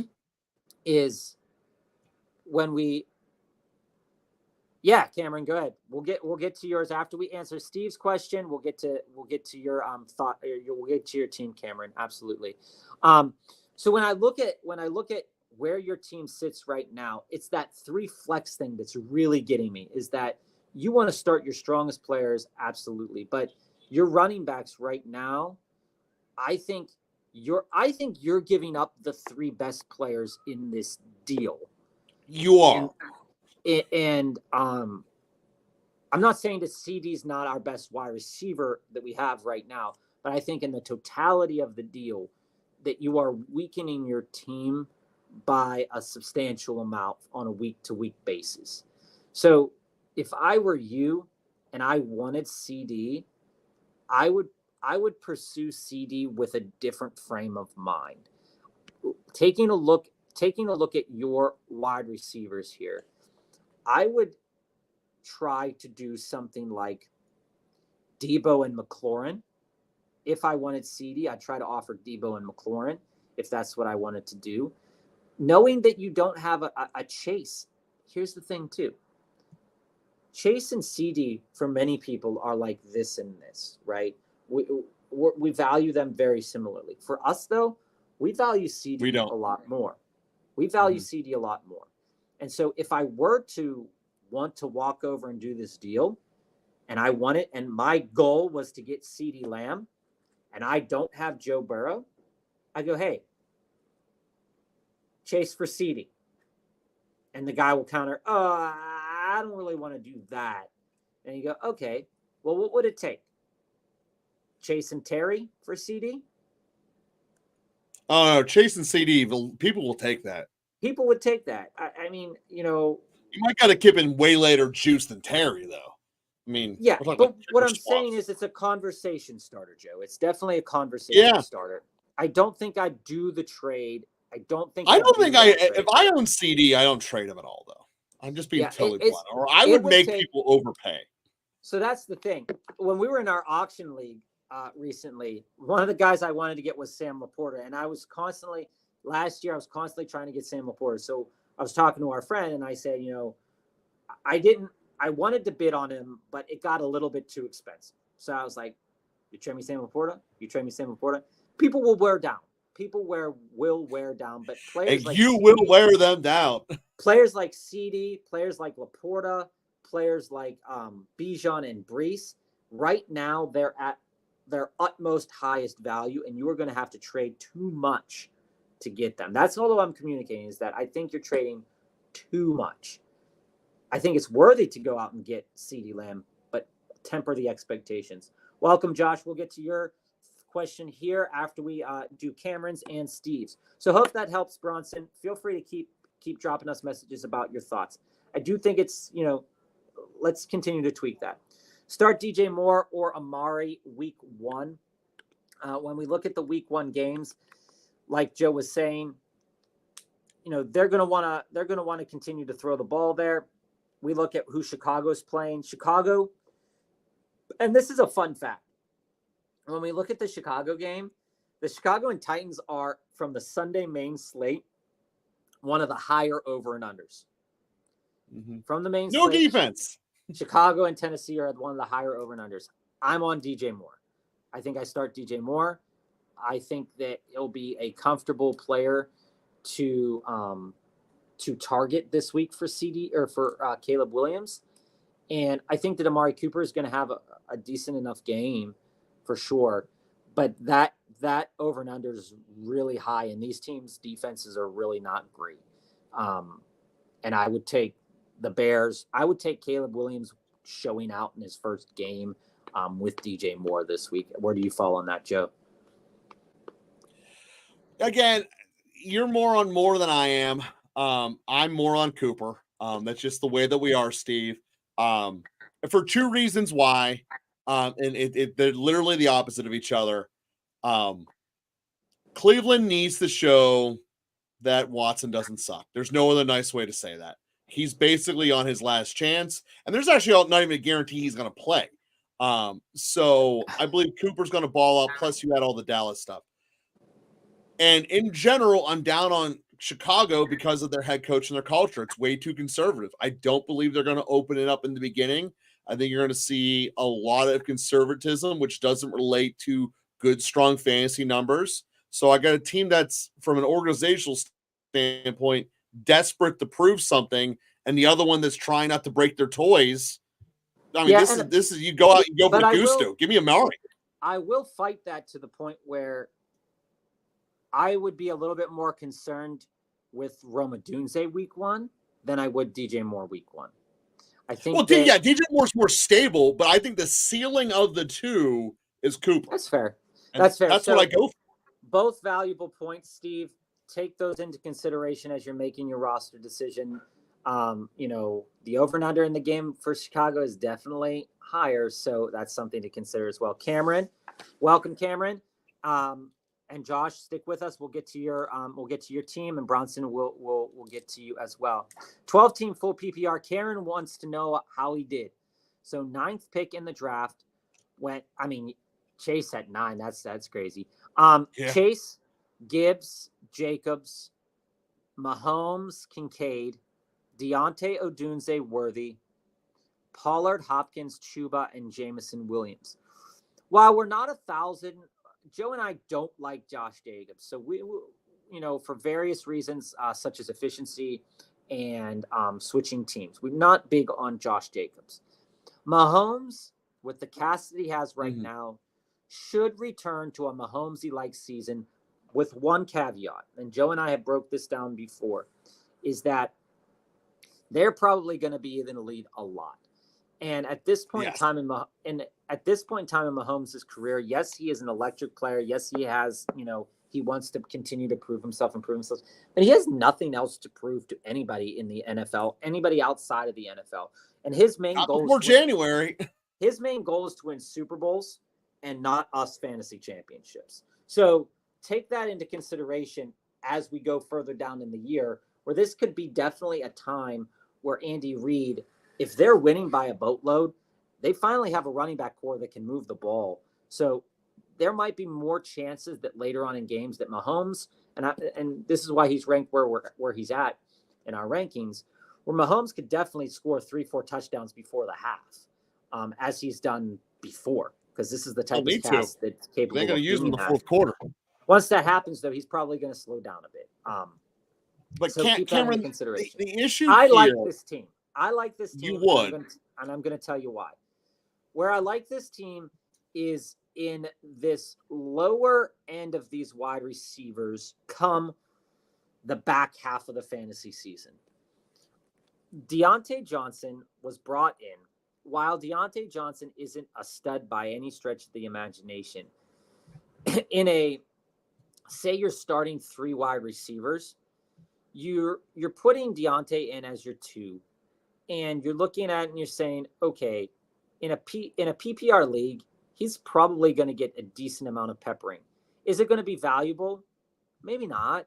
But when I look at it, I say to myself, okay, there's a little bit of value there. I love Gibbs. Absolutely think Gibbs is going to serve you really well this year. Kincaid's one of those players that I'm really on the fence about. Everything's saying that he's going to have a really good season. The stats back it up that he's going to be a really good tight end for us this season. We have him ranked as our number 1, 2, 3, 4, 5 tight end going into this year. And he's going to get a lot of targets. When he's on the field, he's going to get a lot of targets. Similar to like with Mahomes is going to be Mahomes. I don't have any questions with that. Where I'm a little worried, and this is where I'm a little worried, is in that back half bench and that RB2 situation. And Joe has a lot of thoughts to say about this too. Our numbers don't value Hopkins super duper high. We're not sold on the Will Levis experiment. And George, you've watched a couple episodes with us too. He's good as a back half starter, I think, for this year. I wouldn't want to be plugging him in every week. Joe, when we were talking about Xavier Worthy, that could be Andy Reid knows how to play his players, just like McDaniel knows how to play his players. Worthy's his best pick as far as where he goes. Worthy is an excellent pick where he's at. Odunze, maybe Chuba. Joe and I, we do like Rome Odunze. We do think it's going to take him time to kind of get moving in a regular season kind of mentality. So how would I rate this team? If I were to rate this on a scale of 1 to 10, with 10 being championship caliber right out of the gate, and a 5 being waiver wire work to be done, I would give this about a 6.57 in terms of a team. I think where I'd most likely to change this up, Cameron, is definitely in my running back 2 and my wide receiver 2. I would try, and here's why, I would try to move Jacobs and Deontay Johnson today.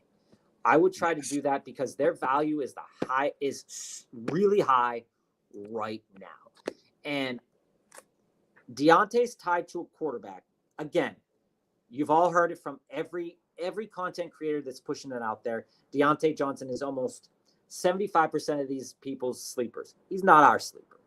No, Deontay Johnson is not going to play in January. We've seen him enough in Pittsburgh. We're both from Pittsburgh. We've seen him enough. What you need to do right now is that I would package a deal right now to move. We'll get to that, George. Steve will also get there. Bronson and Josh, stick with us. We'll answer your questions as well. I would trade Jacobs and Deontay And what I would try to get, to make your team stronger is I would go out there and target a James Cook type of player, right? I would target a James Cook type of player, and I'd go out Try there to get and like Myers. I'd try to get a Jaden Reed maybe as well. I like Jaden Reed a lot. I would also try to potentially, you could also target Brian Thomas again. I think his value is too high right now. Myers is the one you should get because Myers is the one who's got values being slept on. You can also take a back end Jacoby Myers, and even go after Christian Kirk. Right? We said that Christian Kirk's value is probably really low. Yeah, that's probably the best of the bunch. While I think you have a fairly solid team, Joe and I aren't sold on Pollard, but we've had the stats on Tennessee are really weird this year. I don't want to invest in too much in Tennessee. We've invested some in Tajay Spears and some. I got in my auction league got Calvin Ridley for a decent chunk of change. But when it comes to how you're going to put this team up on a week-to-week basis, especially not knowing the situation with Chase, if he's going to play on a week-to-week basis, your team right now, week 1, if Chase doesn't play, is going to be Deontay Odunze and Worthy if you're starting 3 wide receivers. And I don't know if I don't know if that's going to be enough to win week 1. It might be enough to win week 14, but if I were you right now, Cameron, if I were you right now, Cameron, I would try to package Jacobs and Deontay because the hype is really high on Deontay and the hype is really high on Jacobs too. I try to do something with that. Yeah, Cameron, I've been trying to figure out a nice way. Keep that one back up there. I've been trying to keep a nice way of figuring out how to say this, dude, but this is the kind of draft that makes people quit playing fantasy football. You have all names, and this roster is going to finish in the bottom third of your league, possibly bottom 3. Disagree. You have to do some massive trading to do here.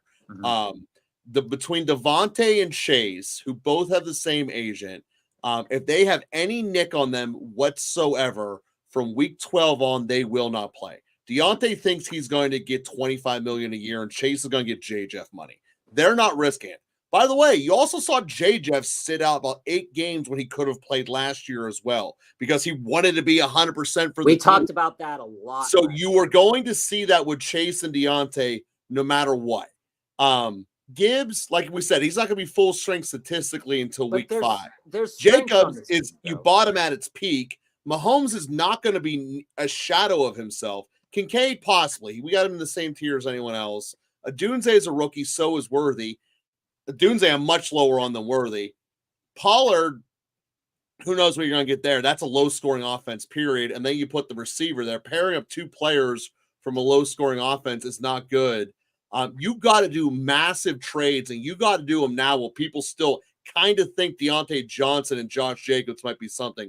Bob's 100% right. Move them today because there's a good chance that you're going to be the guy that they call up next year and say, I don't think I want to do this fantasy football thing anymore. And here's that's the what thing, that roster is. And anybody can also chime in on this. ESPN would love it though. ESPN loves that team.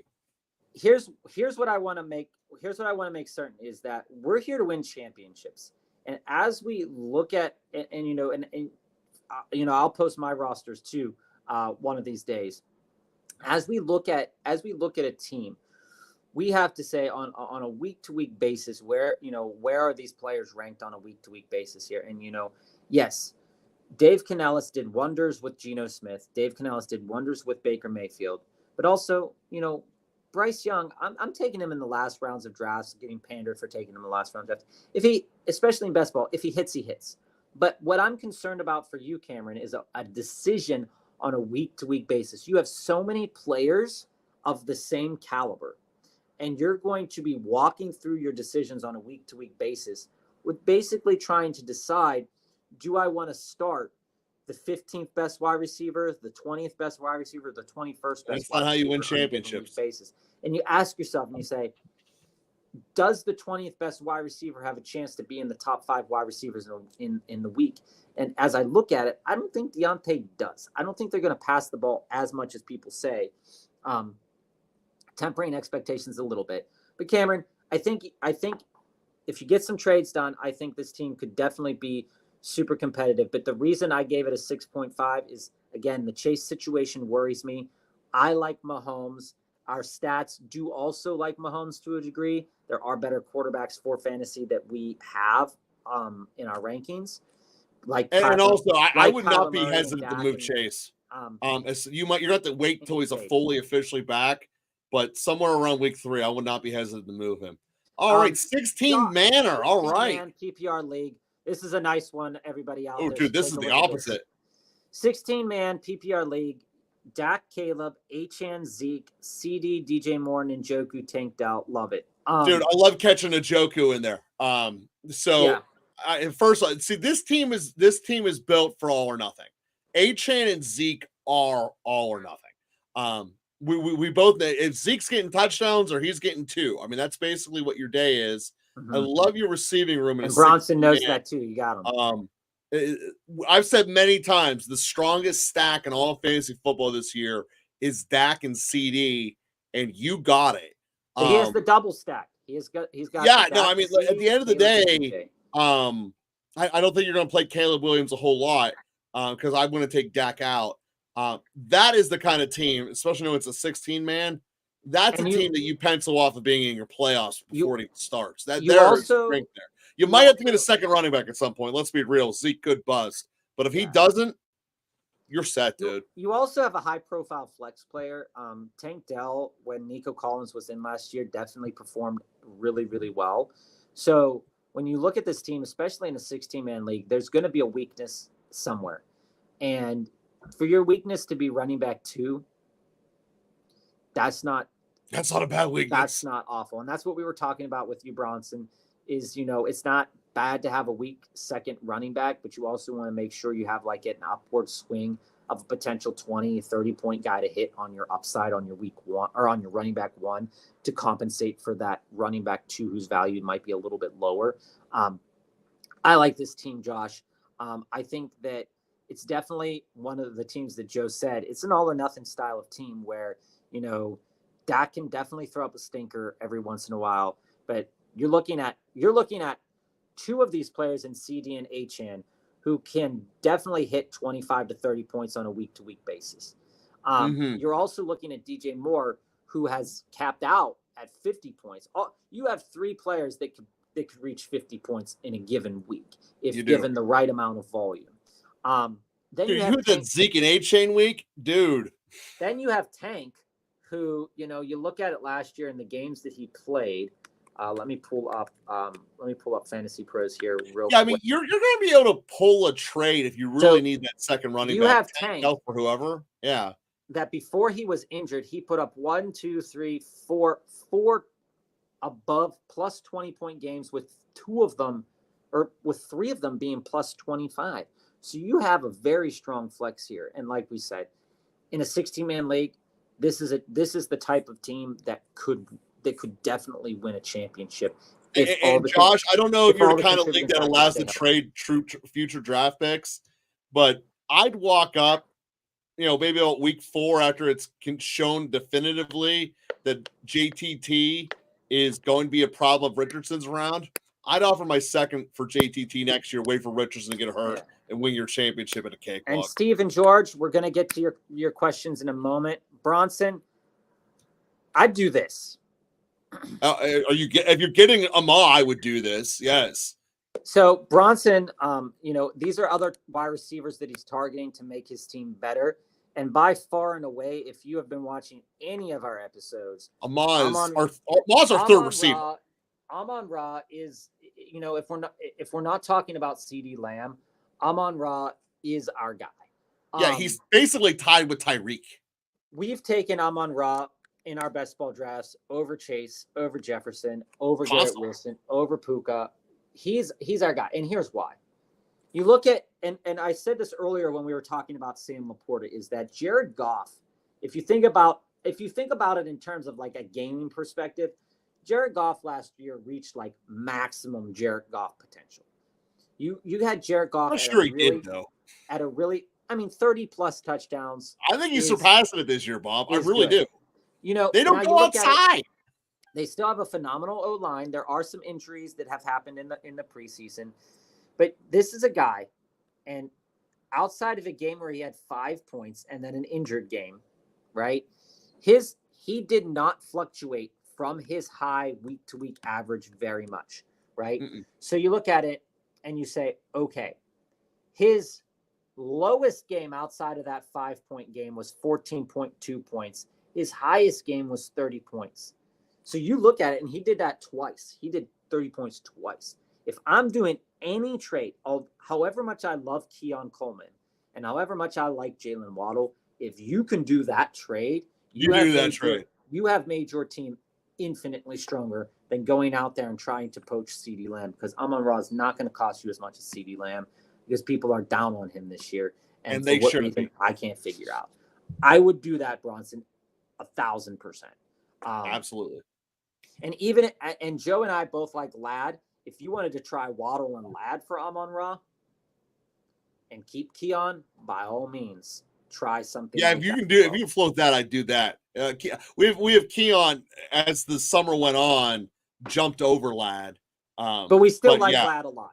That's not a hating on Ladd. So Bronson, definitely, I would do that trade. I wouldn't even try to figure out that CeeDee Lamb, because that's going to be a downright mess. And if you wanted to, I would even just ask straight up, like I said, Chase and one of my other players, Chase and McLaurin, or Chase and Tank Bigsby or something like that, or Chase and Trey Sermon for CeeDee Lamb. See what they do. See what happens.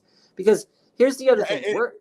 I want to say this. Here's the other thing. Coming out of a draft, and what we all need to understand as well is we all absorb a lot of content, right?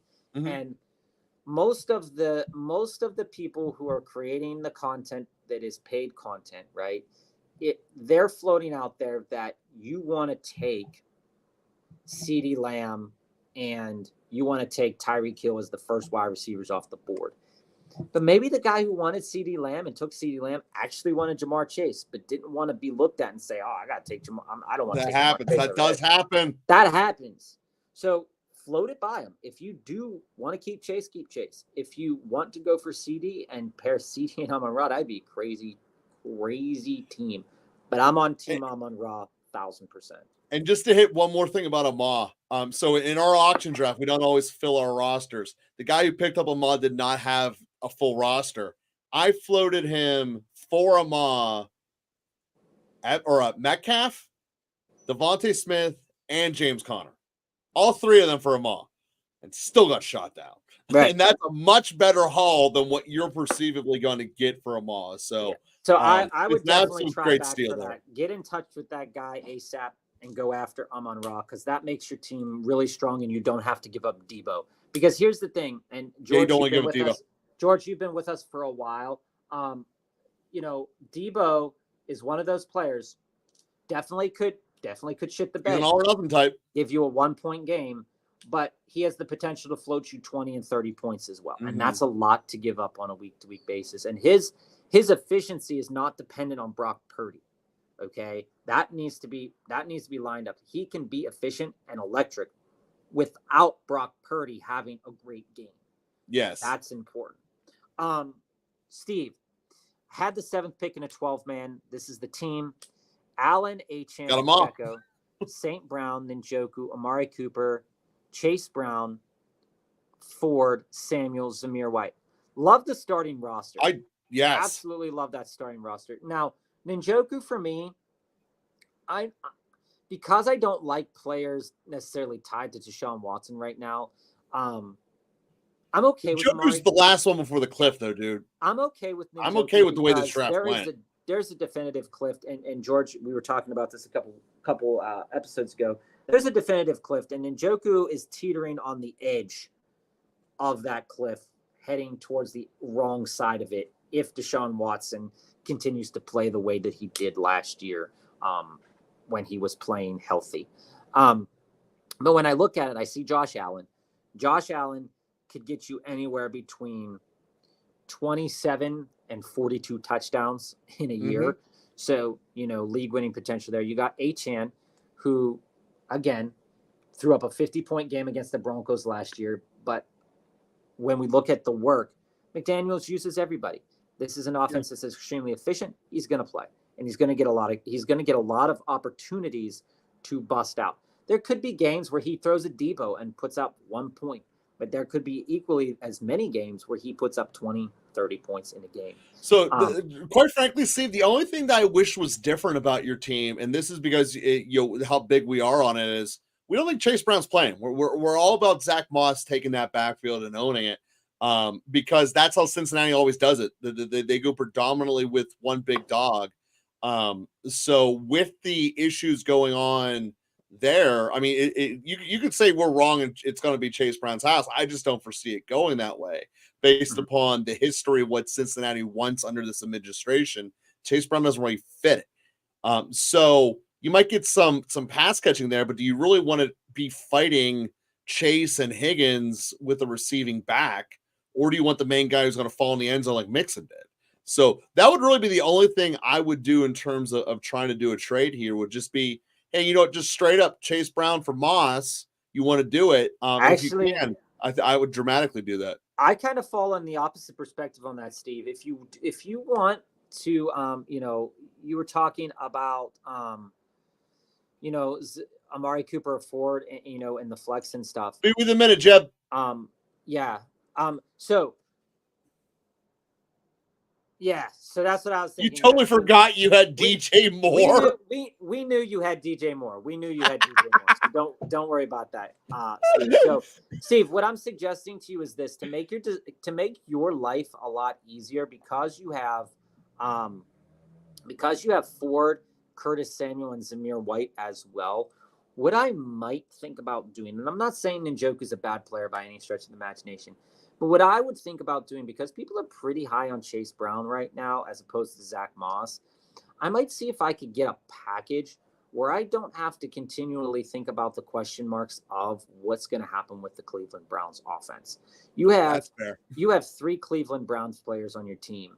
You don't have Deshaun Watson, so it's kind of like, I would try to get moving on getting a trade parcel together to maybe upgrade Njoku or to upgrade Amari Cooper. So if I'm thinking about any trades, I think the team is solid as is.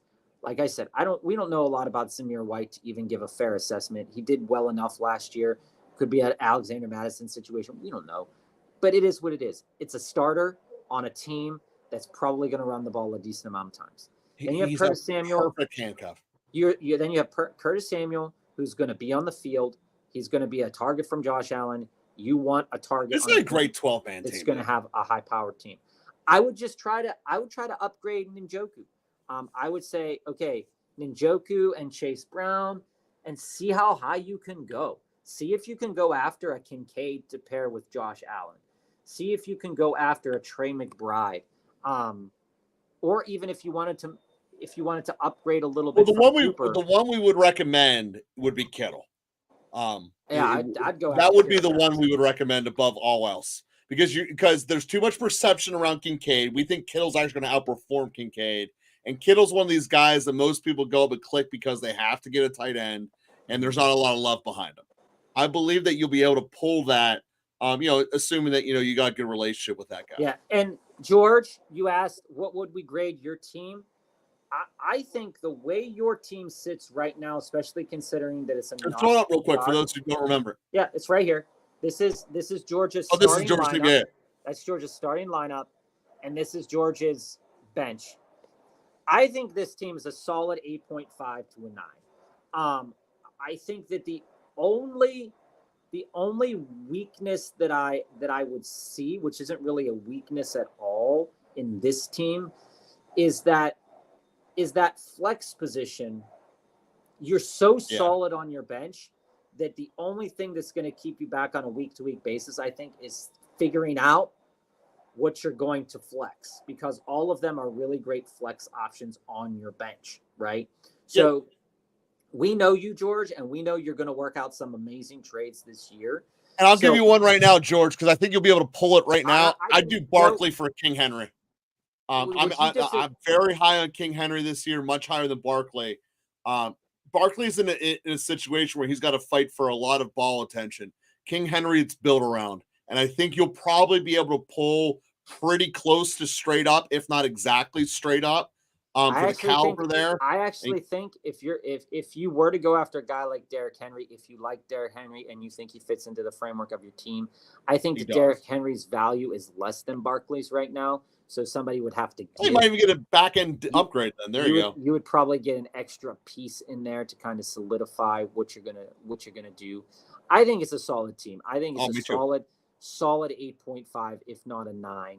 A couple tweaks here and there should make it, and depending on injuries and stuff, I think it would make it a really strong contender for a championship team, especially with a guy like Kittle, I think when we look at how performances in when we look at tight end performances in standard leagues last year, and we go to tight end, and I have this data on the spreadsheet. That's why I'm kind of looking it up right now. George Kittle was tight end 2, and you probably got him as tight end 7, 6 off the board. I think you're winning on that alone. That alone, plus if you wanted to add in Kyler, I think that's going to be an electric team this year, George. I think you're really, really set up to be super solid. Yeah, he's a top tight end. I try to trade for Kittle. That's definitely the move there, Steve. You got to go after Kittle. Even if you wanted to go after a guy like Ingram and see if you can upgrade and go Chase Brown and Njoku. Maybe not Chase Brown and Njoku, but see what you can do for another tight end. I think you'll be solid. I don't want to invest in 3 Cleveland players. I will invest in a couple here and there, but not 3 on my same team. Should I trade for Ramondre for Diggs? Your backups are Kirk, Allen, and then you have Najee and Stevenson are your flex of backup. So for straight up, no. And here's my key reason why. Ramondre's higher than Diggs, and running backs are harder to find. Diggs is slated to fall off the face of the earth here. I really do believe he's in a downward cycle for where he's at. Kirk is probably going to be your starter for that flex spot when it's all said and done anyway. So I would, and that's all to say that trading Ramondre isn't necessarily a good idea, but you should get more for Diggs because I love Najee. I think Najee is going to have a hell of a year. We haven't ranked as the 43rd player overall in our drafts. So there's tremendous potential there. A lot of people are trying to poo-poo the Warren injury. You shouldn't be. Not saying that Warren's going to not dress or anything like that, but Gibbs, he's going to take until week 4-ish till he becomes full strength. And by then, Najee in this new offensive system could look like King Henry, and it also might be a passing game that they just don't even try to do anymore, and that's where Warren's strength is. So I'm big on Najee there. Now, I don't have a problem with trading Stevenson for an upgraded receiver, but if I'm going to do it, I want to pair it up with Keenan Allen and do it as an upgrade point from Allen. So I don't want to go for someone who's going to be in the mid-20s. Let's go for someone who's, on the bottom, the top teens. Let's go for a real swing here that can make a big difference maker. If I were you and I'm searching for a wide like an Ayuk. Jeb, send us your team so I know what you have. But here's Allen and Stevenson could get you Ayuk. Here's what I suggest.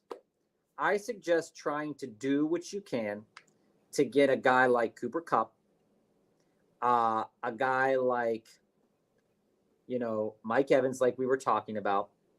Go after, take a little bit of some situations here. Go after Rashee Rice. Oh, that'd be good. I think you could Stevenson for Rice straight up, though. I don't think you need to add Allen. Let's flip it the other side of Houston. Nico Collins, if you can kind of get something going on Nico, I think Nico would be a great pickup for you there too. Ramondre for us, it's when you Ramondre. When you look at the Patriots here, the Patriots are slated to be one of the worst scoring teams in the NFL. Sure are. They're slated to be one of the worst teams. Their schedule looks like this. They're also slated to have a worse defense, so there's less Ramondre love time. They play the Bengals, who have a pretty good defense. They play the Seahawks. We're not sure what's happening there. They play the Jets, great defense. They play the Niners, good defense. They play the Dolphins. The Dolphins could boat race them. You go with. You don't need to go through New England's schedule to tell them how bad they suck. I'm just saying, that Ramondre could totally be a player. They are committed to running the ball. Ramondre could totally be a player that returns to a 1,000-yard style of season. But the likelihood of that is 1,114 touchdowns, and that Yeah. 14 touchdowns is incredibly generous. The likelihood that that happens is really Uh-huh. dependent upon the development of Drake May, because as we saw, when they weren't moving the ball last year, the opportunities from Ramondre Stevenson really fell off a cliff, right, Joe? Mhm. So you go back into his stat log. He's never gotten more than 5 'Cause it's a- touchdowns. Never gotten more than 5 touchdowns in rushing. Never gotten more than 6 touchdowns overall, and has never topped over 1,100 yards on the ground.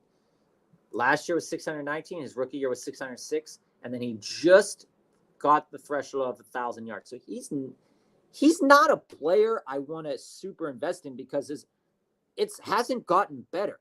It really hasn't gotten better in terms of what he's going to do. Now, last year we were drafting him at the turn, 2nd and 3rd round turn. Now we're drafting him down in the 6th, 7th, 8th round. So it's a little bit more palatable to get a player like of his caliber in those rounds. But you also have Keenan Allen here, who, like we were talking earlier about the Chicago wide receiver room situation, he's one of those guys that as Roma Dunze improves over the course of the season, if that's what's going to happen, he's the guy that's kind of maybe going to fall back just a little bit more. Maybe just a little bit, not a lot. But Keenan Allen still has a bit of value. Christian Kirk, his value is, I think, at the lowest point because of what Brian Thomas Jr. did in the preseason. If I were to do anything, I would try to go after, and like Joe said, starting running backs, you definitely want a no questions asked starting running back. That's what Ramondre Stevenson gives you. They're not putting in Antonio Gibson. That's not happening. We thought that would happen with Brian Robinson too, and that was kind of a sham last year. Ramondre Stevenson's the guy. They're going to run this guy until he's dead into the ground, or Yes, they are. let him go in free agency, right? He has the capability, like Joe said, to be an 1,100-yard rusher, to be a 10-touchdown type of guy. But the opportunities weren't there last year for him to do that, and they may not be there for him again this year to do that as well. They face a lot of strong defenses. And, looking at the back half of their season too, Joe, you said don't look at the games that they play, but I'm looking at let me go back here. I'm just saying, if you're looking for New England to have a good time, you're not going to find one. But here's what I'm saying. At the back half of that season, so starting October 27th, home, away, Bears, home, Dolphins, home, Cardinals, Bills in December, back home in December again, then back home again. That's a lot. That's running weather. I mean, that's when you run the ball. Bad weather. So might be good. So I guess, Jeb, long story short, this is not a trade I would do, and it's also not a spot where you're forced to do a trade. But you are in a spot where you have 2 good backup receivers, and maybe you just pair the 2 of them to try to upgrade. But you have 2 good backup running backs, you have 2 good backup receivers, trying to upgrade to someone who's a second-round caliber player. Again, one who we also believe is second round. A Debo, an Ayuk, Cup's a great example. Those are all great ways to upgrade ultimately what would be your flex position and take these collective 4 assets of Kirk, Allen, Najee, and Ramondre and do one from each pile to be able to upgrade substantially to a player above that. That's the kind of trade you do that wins you a league. And it's also the kind of trade that gets accepted. So that's what we would recommend to do it. And then who knows, you might even get them to have you throw a little piece back to be able to make some stuff happen. Flash, this is my work. I work in the bottom of a church. I work at a school in the bottom of the church. So they are really nice windows. They're kind of broken a little bit, but they're stained glass, super groovy. Usually I'm recording from here. So thanks for the call out. And George, to end the episode here, I do hope that everybody who's watched today does win their week. That's right. Tomorrow, we are going to be live again tomorrow at 3:45, and we're going to be going on until about 4:45 tomorrow. So same with Thursday.